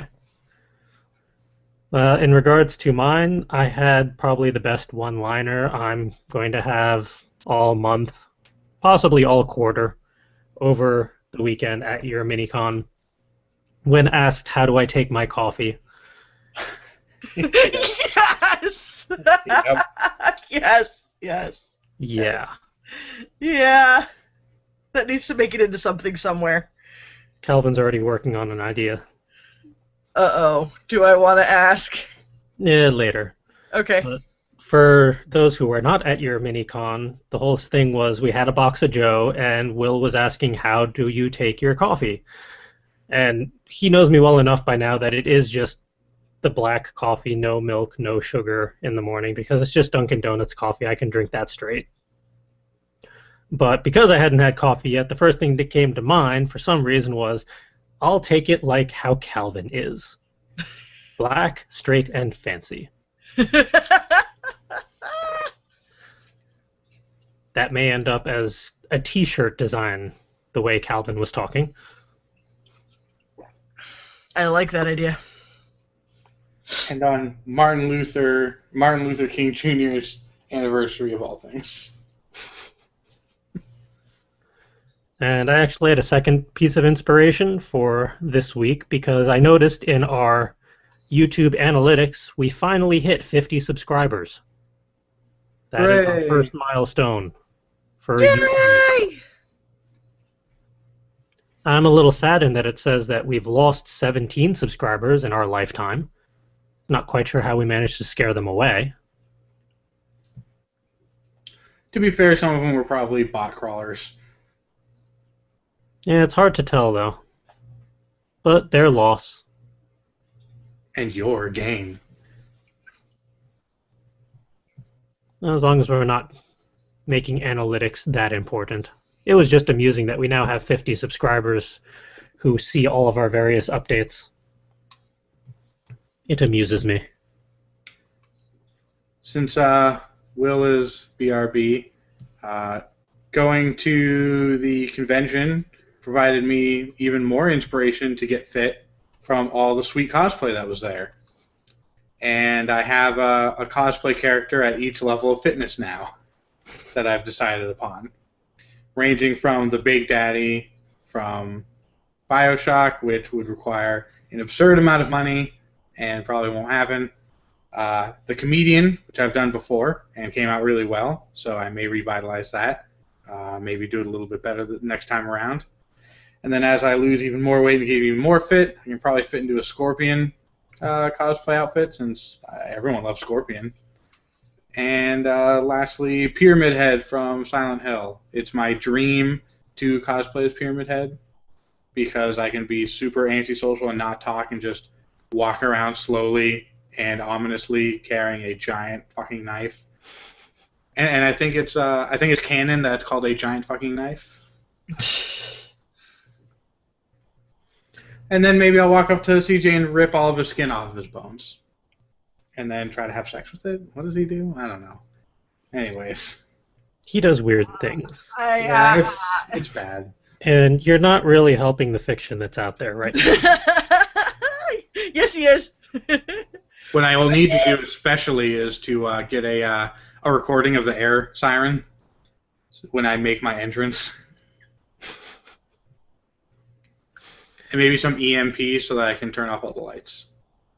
I'm sure the conventions will love that. That would be creepy as fuck. Rig up something with my alchemy for you. Well, right now, the two cosplays that are on my list are both from Fairy Tail, both requiring different levels of fitness. The main one is Makarov, because that's the one I do on their podcast and all. But the endgame one was Gray. I will love you forever if you do Gray. That requires a bit more fitness on my part. No, it doesn't! You're fine! Yes, it does. No, it doesn't. You're fine. That's it. You're done. Nope. And it may also require a bit of cleverness and a bit of research on my part because he does not have the tattoo that I do. He has a different one, so... Concealer, and we can airbrush it. Don't even start. I've thought about this because I want to do Natsu, and I have my FMA shit all here. So if you do Natsu and I do Gray, we're going to have disturbing times at conventions messing with Yes, people. we are. Yes, we are. I already made Natsu's scarf. I just have to do the rest of it. Thankfully, Gray's costume is comparatively easy and cheap. You don't even need a shirt. I just need to my. purchase the necklace. Oh, it's not that bad. Actually, you could probably plasti mold that. Make Yeah. it for you. They also have licensed versions out there. But Yeah, but If you they're want to custom it. cheap. They're cheap. Do it right. Get a real silver chain, and we'll like make the charm ourselves. Yeah, I've got plastic dip stuff as well. You can make something not garbage. Yeah, exactly.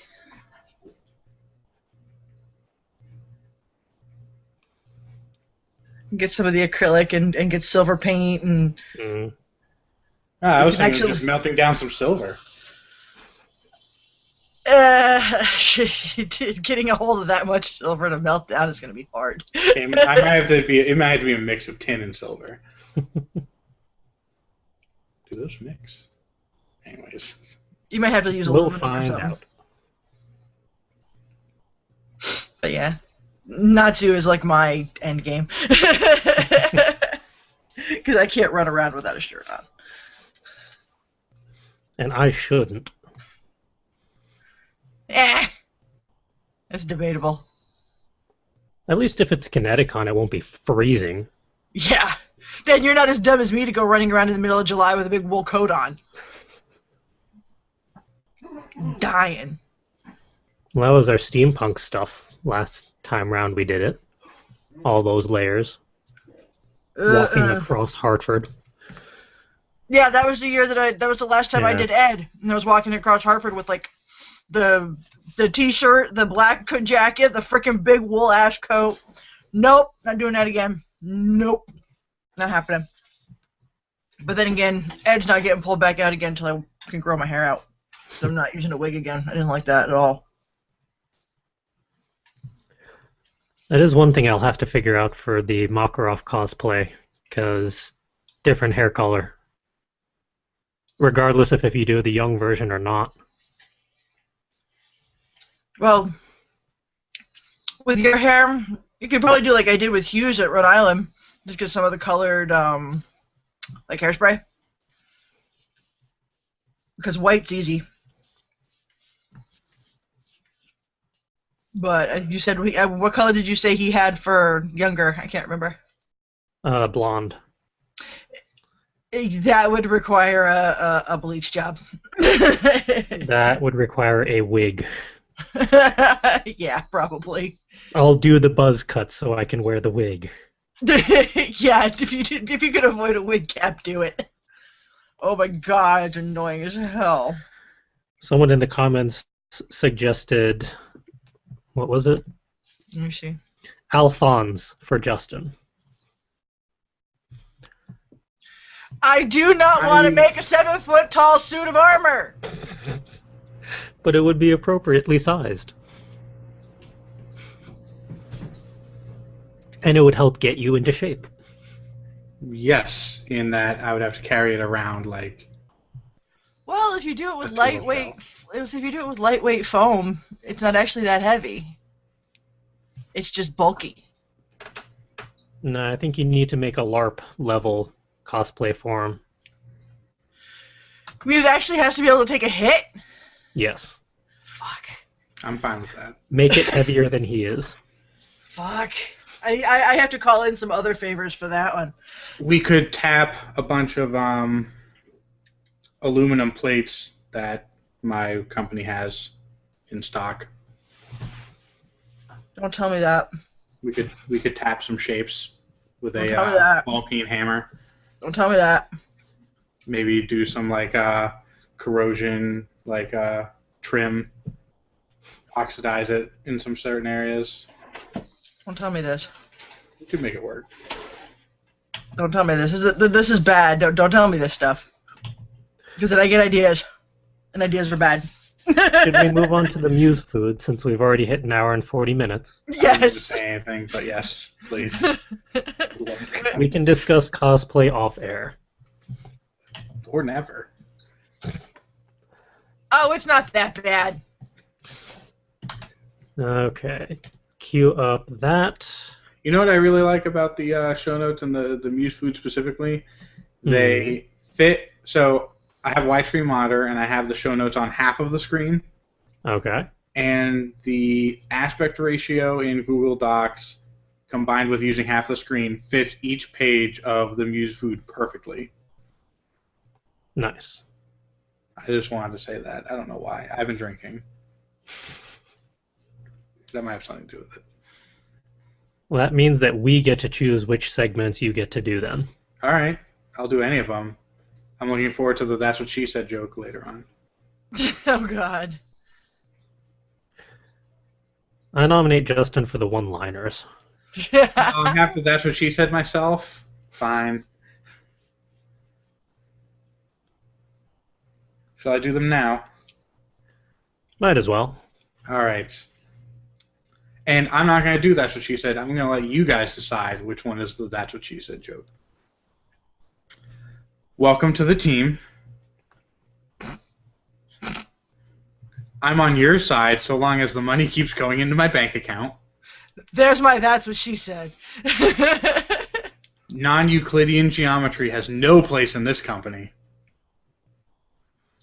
What's worse, empty promises or selfish actions? Equivalent exchange my ass. I want interest for what you're putting me through.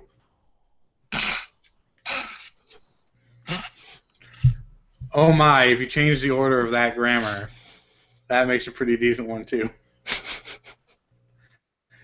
CJ, can you please equivalent exchange my ass? Nope. And the one that I was thinking of, premature shutdown will trigger automatic lockdown of the facilities. So true. This is the part where you come out from hiding and save the hostage. And just what is your purpose in all this anyways? I feel like all of these would make a pretty good innuendo. Yeah. I may have to use that equivalent exchange one, though, considering my Dark Roy has been the most vocal lately and running with the whole Dojin themes lately.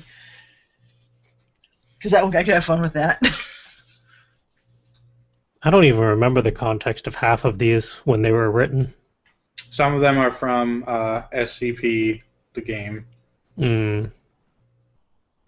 But half of them? I don't know. No, some of them are from... I recognize some of these from something else. Probably our Skype chats or just stuff that was going on. Yeah. Onward. So next to the one words, right? Mm-hmm. All right, I'll take them. Okay. So our one-word writing prompts for the week. Betrayal. Update. Bubblegum. Gear. Roll. Imagine. Logistics. Overcast. Ineptitude. And caffeine. Because caffeine is love.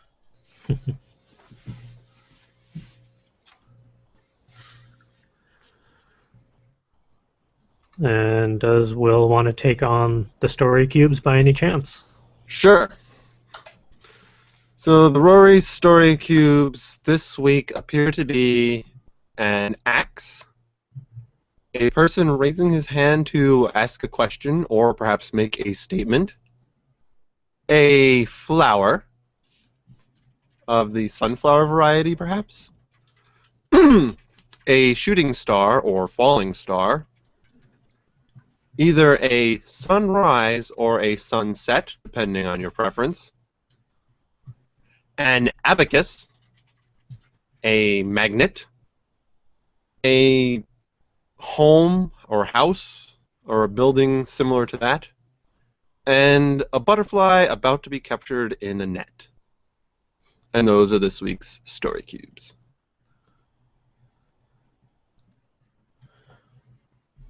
And I'll take the musical prompts. This week we have a half note E, a half note B, a whole note G, and then a quarter note C and a quarter note E. And since it's nice and easy, I'm just going to steal the artistic prompt as well, because it is Pocky. Pocky, Pocky, Pocky, Pocky, Pocky, Pocky, Pocky. I'll love people forever if they draw, like, wonderful characters playing the Pocky game. I wasn't aware there was a game associated with this product. And there is a lot of adorable art to go with it. You have never heard of the Pocky game? No, and I eat Pocky almost constantly. Same here, but you and your wife should play the Pocky game. Oh my. That gives you any we usually get context. the chocolate-covered Pocky or the... Better you two than others. What was that? Do you have a piece? I do have a piece. We're not going to play the Pocky game on air. We could, because like I said, I do have Pocky, Pocky, because it's like right here. But we're not going to play the Pocky game on air. Well, we could, but it's probably not a good idea. Not with 10 minutes to the next hour mark. Mm. Darn it, I need coffee. Fuck. And I forgot the little outro for that segment. Remember, if you happen to write anything based off of any of these prompts, we would like to see it, listen to it, read it, whatever. Even if it's gross fan fiction of all of us together. If you do happen to write any of this stuff, you can email us a copy of it, or just the URL where we can check it out. Our email address is wordninja@fcwriters.com. Write all of the fanfic. About other people for once. I have Right. more than just the standard few holes, by the way. Also on recording. Everyone at work already knows, so it's fine. And whenever that makes it into an NSFWN episode, everyone else will know as well. And know what I'm talking about.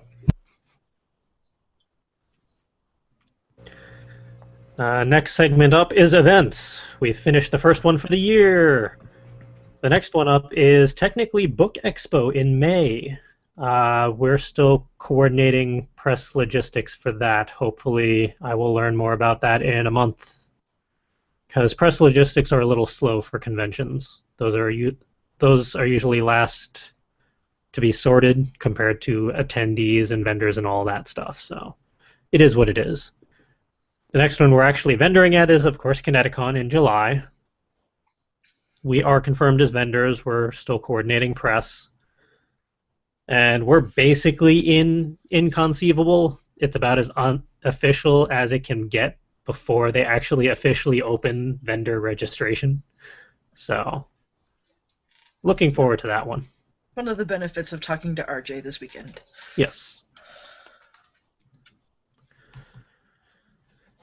And with that, it's time to wrap up episode 75 of Word Ninjas Live before we hit the 2-hour mark.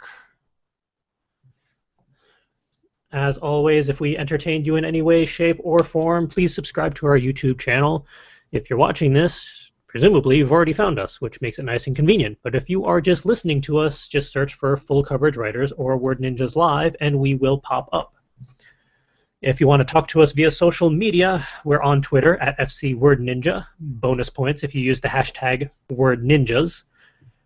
If you're more of a Tumblr user, it's fcwordninja.tumblr.com. Facebook is facebook.com/fullcoveragewriters. By all means, talk to us, continue conversations, ask us questions, have at it. And if you want to help support all of the crazy shenanigans and endeavors and conventions that we do, go to the Etsy store, which is Ed's domain. Yes, my wonderful, happy little home. The store. Pimp Please. this. Well, like I said last week, we still have the free shipping deal going on. That if you spend $50 or more, we ship for free. So buy stuff. Actually, within the next week or so, like I said, I will be putting up the newer items that were displayed for the first time this past weekend. Now that I'm not sick and can actually do it. There's all kinds of fun stuff there. Stickers, buttons, plushie cubes. Buy them all because they are amazing and fun and you will have all kinds of shenanigans with them. I still want to buy one of our plushies because I like the color combination. I thought you were going to before we left on Sunday. I did, but then I got distracted by things. Other shiny baubles got your attention. Yes, it happens. I still have to work on the velvet ones, but as soon as I get them, they will be there. Well, they'll definitely be there by the time Kineticon runs around. Yay. Provided I can get them to work. Right now they look kind of funky. So yeah, they need some more TLC before they can be available. They're getting there. They are. But in the meantime, for our viewers and listeners, go check out all of the back archive of shows where we talk about anything and everything to do with writing and other creative endeavors. We have author interviews, publisher interviews, cover artist interviews, musicians, all sorts of fun peoples. And we're working on getting our 2015 docket filled with other peoples and repeat peoples, because a lot of them wrote one book and we're working on the sequel, so we want to get them back. So subscribe so you can find out when we're doing our next interviews. You can also go to Full Coverage Writers, which is just fcwriters.com, for the full backlog of show notes, all of the Muse Food archives, all of the events that we go to, we toss up there. And I'm sure Calvin will get to YourMiniCon later this week once he has a free moment and is not completely overwhelmed with work and life and work and more work and deadlines. So come back regularly, see what else we've tossed up there. And with that, it's time to tell our fabulous viewers just who were we crazy peoples anyway. You've probably already figured out that I am the instigator of all this ridiculousness. Mm-hmm. As previously mentioned, I'm Charles. You can track me down on my personal Tumblr, fancypantswolf.tumblr.com. My Twitter handle is @silver_wolf85. That one is mostly just Foursquare and Instagram updates. Not very entertaining, but stuff happens every once in a while. And you can just go to the About Us page on fcwriters.com for any other links and ways to track me down if you so choose. They're all up there. How can people find The Will? Okay, I'm coming through on Ed's. I can flip off if you want. How rude. I'm used to it. Mostly you can find me on my personal Tumblr page at darkhom.tumblr.com, spelled darkhom.tumblr.com. If you're looking for information on my story, you can find it at myroommatesastripper.tumblr.com. It should be in my little thingy down there. That one is 18 plus because of the content of the story and such. And where can people find Justin? MechanicalJustin.com is the only place where you can find me, and arguably can't even find me there yet. However, God help me, I'm launching it this weekend, even if the CSS that I've come up with thus far by the end of the weekend is complete garbage, and I hate it. It's going up. I'm going to start putting content up. I can put content up and change the CSS at will whenever I want. So why not just launch the stupid thing? That's a great question. That's what I'm going to do. I've been drinking.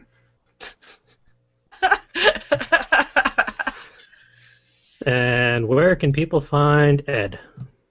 The best place to find me is always Tumblr. My writing blog is usually it's the main one that I have, and that is Multimuse Hideout at .tumblr.com. But I also have, as you can probably see in the little bottom bar, I have my personal one, my personal/art one, that's Midnight Designs, and then I have my truly personal one where it's just randomness everywhere. Just think of it as XXX, Ed Kuhn XXX. And it's all letters, it's all together, all squished. But like I said, that is true randomness, so you don't have to worry too much about trying to find anything there. It's all NSFW or can be, depending on what my mood is. I am also all over the place otherwise, but that is the best way to get a hold of me.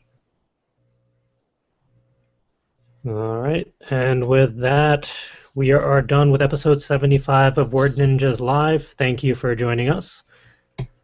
Until next week, tune in next Wednesday for episode 76.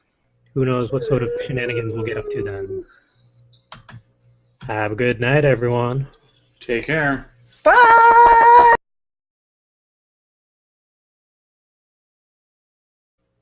Because with any convention, there's always some awkwardness and some good stuff and some bad stuff, because that's just the way convention life is. Especially first conventions. Yes. I think we're going to do this one the same style as Rhode Island, where we start with the awkward stuff first, or the worst stuff, or the most complicated stuff, and then we work towards the good stuff. I know for me, one of the most complicated things was coordinating vendor stuff, like badges. That was a point of confusion up until we started. Literally, when the convention hall was a couple hours away from starting, we finally got it completely sorted. In that we got participation badges with the participation crossed out and vendor written on it instead. Worked. Yeah. Is fine. I mean, after that, there were no problems whatsoever. It went fine after that for that. I personally prefer having stuff sorted out and finished and confirmed months in advance because I'm just weird that way. I like knowing stuff is in its place, and not being able to confirm such stuff just bothers me. Now, I noticed that this is a pattern that's been developing for a few cons now. Mm. Is it and I don't mean to offend in this sentence, It's but all my fault, I know. is it the antisocial nature of the people who tend and organize the cons where they're overwhelmed by the sheer number of emails that they're getting, or are they not? Do they set up email accounts specifically for the con, but then they don't have it loaded up at home, so they never actually check it? It's like, there's got to be a better way. We send emails to the con people constantly, and they never send us emails back. I think It's not like you're a huge corporation where you're getting people from all 50 states constantly, all times of the day. You're probably getting a couple emails from the vendors, and from what I saw, there's only 2 to 3 dozen people that would even think about emailing that group. I think one of our biggest complications is most vendors and artists, they're one person, maybe half the time they have one helper, which is why the booths generally tend to offer a spare badge to go with the booth, so that you don't have to pay extra for your helper to come with you. We're 5 people, and trying to get 5 vendor badges for a table that seats 2 sometimes confuses people. And it can be hard to explain and justify why I need 5 badges when the table only seats 2, and some vendors don't even bring an extra person. Yeah, a lot of vendors are there all day, or they get up and leave. Like the vendor near us was constantly getting up and just leaving for 30 minutes at a time. I mean, because they don't have anyone else there. If you don't have a helper, there's only so much you can do. Right. We have the distinct advantage of being able to swap out people. Yeah, it was one of the most relaxing conventions in that respect, in that we could actually do 2-hour shifts and touch base every once in a while to see how people were doing. If we needed to swap out or adapt because someone was down, we could do so because we had 5 people. Mm. And we weren't hosting any seminars, and we didn't have press badges, unfortunately. Mm. So that freed us up a lot to be a lot more flexible. Good evening, ladies and menfolk. Welcome to episode 75 of Word Ninjas Live. I am Charles, your instigator of literary and creative insanity. And joining me is Justin. Hello, I'm also here and drinking scotch. I'm not nearly as fancy tonight. I'm just having my other funky Belgian beer. This one is the peach one. To be fair, you did drink all my scotch over the weekend. I personally did not. I sampled, yes. Finished, no. There is a difference. Fair enough. All of the other members of our crew are elsewhere, dealing with other things. But in the hopes that some of them are able to join us later, we're going to shuffle things around in the show notes a little bit, as we do.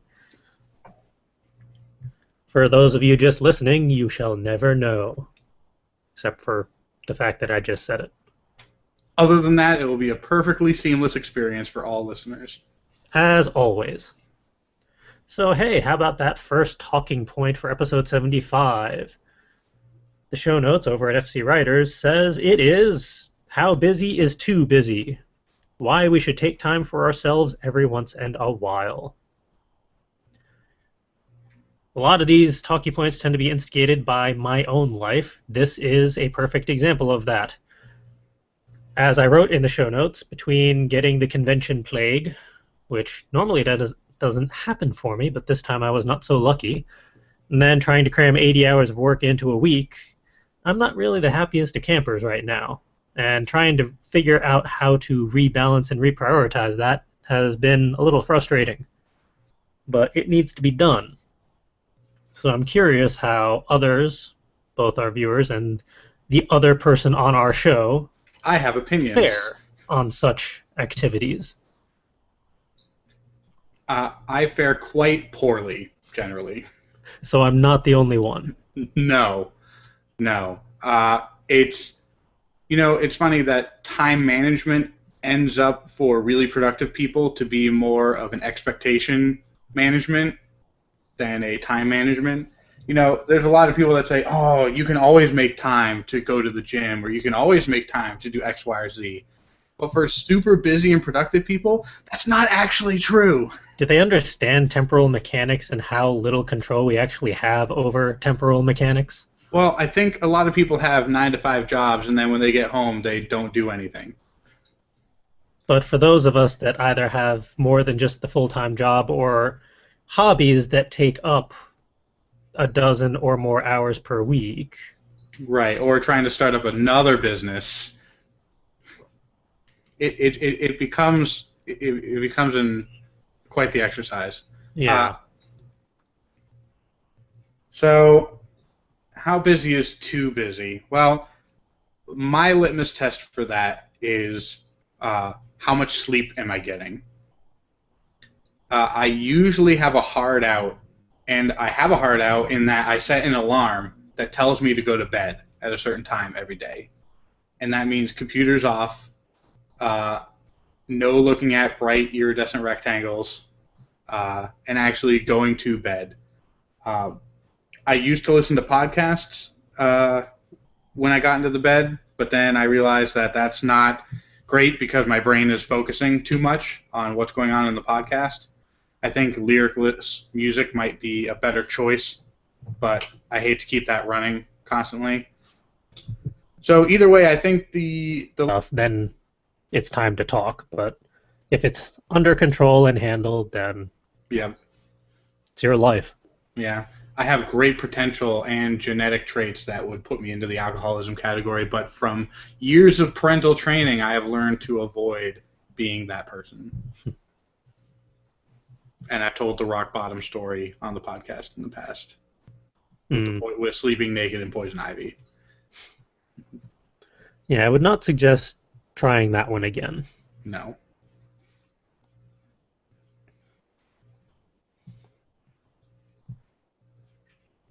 I'm curious how the others feel about this particular topic. I always feel busy, but that's probably because my mind is always going, so I probably don't always look like I'm busy. Just schedules, I suppose. Somewhat lenient schedules to forgive for unforeseen, unavoidable circumstances. Because otherwise, if you have a busy schedule and then something is thrust upon you, you go, oh no, and then can freak out because your schedule, to prevent yourself from getting too overwhelmed, will become overwhelmed. Yes, flexibility is hugely important. Yeah, today was not flexible, which is why I just said no.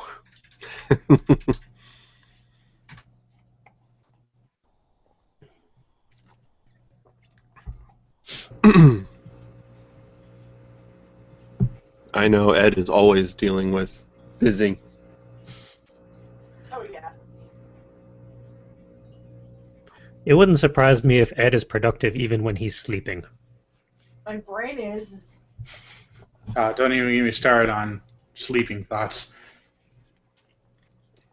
No, Brain, I didn't want to go to bed. I wanted to stay up for 3 hours thinking about every little thing ever.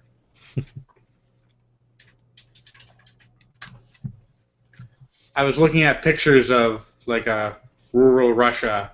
It was on Reddit or something, and I was like, "Oh, that would be really nice." Just my job is like waking up in the morning and like getting eggs from the chicken coops, and like sewing a pillow, and then I eat bread and potato soup, and call it a day.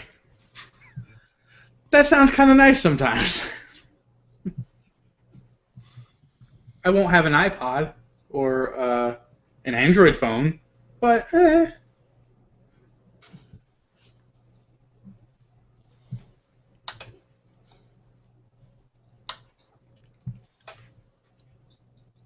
Sounds relaxing. Hmm.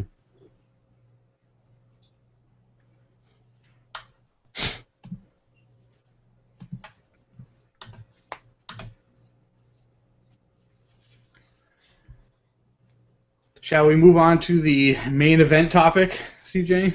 Now that we have more of the crew in. Yeah, might as well. And I think we've pretty much wrapped up this talkie point as much as we're going to. For all our viewers and listeners, by all means post how you handle the respective workloads and life loads and overloads and all that in the comments and whatnot. Continue the conversations. But with that, it's time to migrate to the convention review because, hey, we all survived YourMiniCon last weekend. And that is cause for celebration. Hooray. And it's also cause for discussing it. The good, the not so good, any awkwardness that happened to ensue. Litmus test for how busy you are and how busy is too busy is definitely how much sleep you've been getting. Have you been getting the appropriate amount of sleep, CJ? Normally I would say no, but this week has been a crapshoot because I get home and at about 6:30 or so I just crash, and then I wake up at 10 or 10:30 very confused, do about a half hour's worth of flailing about at stuff, and then crash for the rest of the night. So this week I am pretty much caught up on sleep, which has been nice, but everything else has suffered because of it. Yeah, it's tough. There's this thing called the witching hour, and that's, people who go to bed really early and then they wake up in the middle of the night and then they actually do productive things for that hour and then go back to sleep. It's sort of like a, 2 sets of 4-hour sleeps back to back with an hour break in between. And I've done that in the past, usually accidentally because I'll just take a quick 20-minute nap or rest my eyes turns into, I fell asleep for 3.5 hours. And now I can't fall back asleep. And it's 3 in the morning. God help us. And then health-wise, your body gives you cues on how busy you are. You said you got some of that convention crud or con plague. Just be glad you didn't get pink eye. Yeah, fair point. As somebody who was recently very ill for quite some time, when that happens, you really have to just take care of yourself and put everything else aside. Unfortunately, I didn't get to take off any time from work because I was sick during the holidays. Brilliant. Thanks, body. I don't want to take advantage of my limitless sick days. I mean, who would want to use those? My body tends to do the same. As soon as there's a vacation or extended period of time off, like, oh, hey, you're not doing things for 20 hours out of the day, let's fall apart. Hey, your body temperature lowered by a half of a degree. So we're going to turn off your immune system. It needs a break too, you know. Mm. Oh, I'm sorry. Do you have sepsis? That may be our fault. So this kind of also gets into what I was going to talk about on one of my productivity topics is I started doing my Tranquil 2015 schedule. And then when I got home today, I immediately changed the schedule because it wasn't working for me. I started off really strong. Monday and Tuesday went well. And then I came home today and I'm like, you know, as you know, my work is very not flexible. Mm. So I end up coming home at random hours of the day. And on Wednesday, we have this podcast at 7 o'clock. When I come home, the first thing I do is do the thing on my Tranquil 2015 goal list. Monday, Wednesday, and Friday, that was working out, and Tuesday and Thursday was my Mandarin lessons. However, Wednesday falls on the workout day, and working out takes a lot longer than doing a Mandarin lesson. A lot longer. So I don't actually end up having time to do my workout between when I come home and when I do the podcast. So I decided to switch it up and change it so that I'm doing my Mandarin lessons Monday, Wednesday, Friday, and doing my workouts Tuesday, Thursday, Saturday.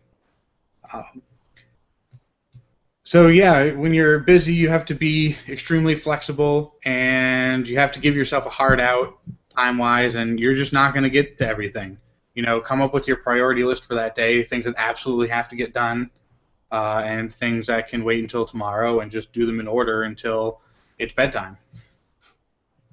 And if you happen to finish them, especially on a weekend when you don't have a 9-hour block of working, then you can do all the fun stuff on the weekend, potentially. Like do all the other jobs. Right. Yeah, I've been playing video games only on the weekends now, and it turned into Friday and Saturday only, because Sunday, among other things, there's just a lot going on that I have to take care of. So in anticipation of not being able to play games on Sunday, I added Friday, which seems fair. It's Friday night. It's not a work night. As long as it's not during the work day on Friday. Right. I see a new challenger has entered. Hooray. Barely in by the skin of my teeth. We're discussing the talking point of how busy is too busy, and when should we actually take time for ourselves and whatnot.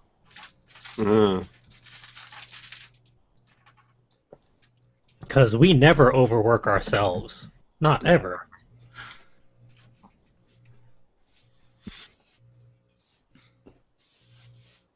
I know so far this week it's just been do the stuff that absolutely needs to get done, or else everything else becomes a second priority.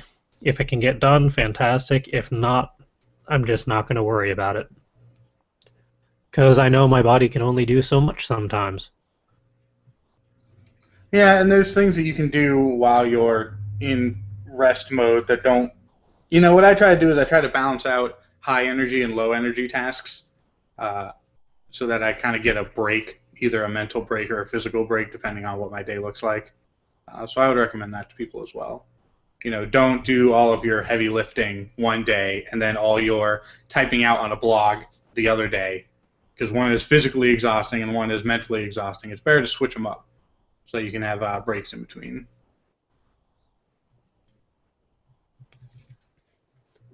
Or you can just do my nope, I'm done method and walk out and take a 2-hour lunch. I've done that before, and I do keep a bottle of bourbon in my desk drawer at work. Don't tell anyone, even though I've gotten permission from both the owners of the company to do it. No one will ever know. But I'm probably not supposed to do it, but they said there's no rule against it. But there's a spirit of the law where I'm probably not supposed to do Yeah. that. But In, I don't take advantage of it every day. So there's in that. most contracts, it doesn't specify that you're not allowed to have such things on the premises. It's more when inebriation becomes detrimental to your work or your workplace. Right. Then HR gets cranky. Yes, I rarely drink while I'm doing work. It's more there as like a status.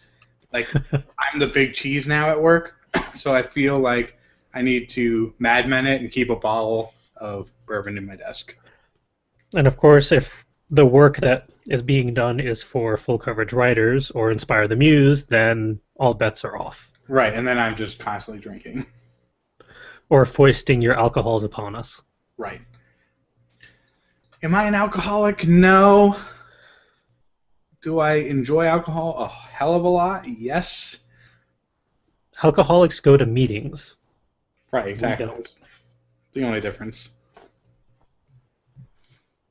Now, it depends who you ask. If you ask my mom, I'm probably an alcoholic, but if you ask anyone else who knows me, they know that I'm not.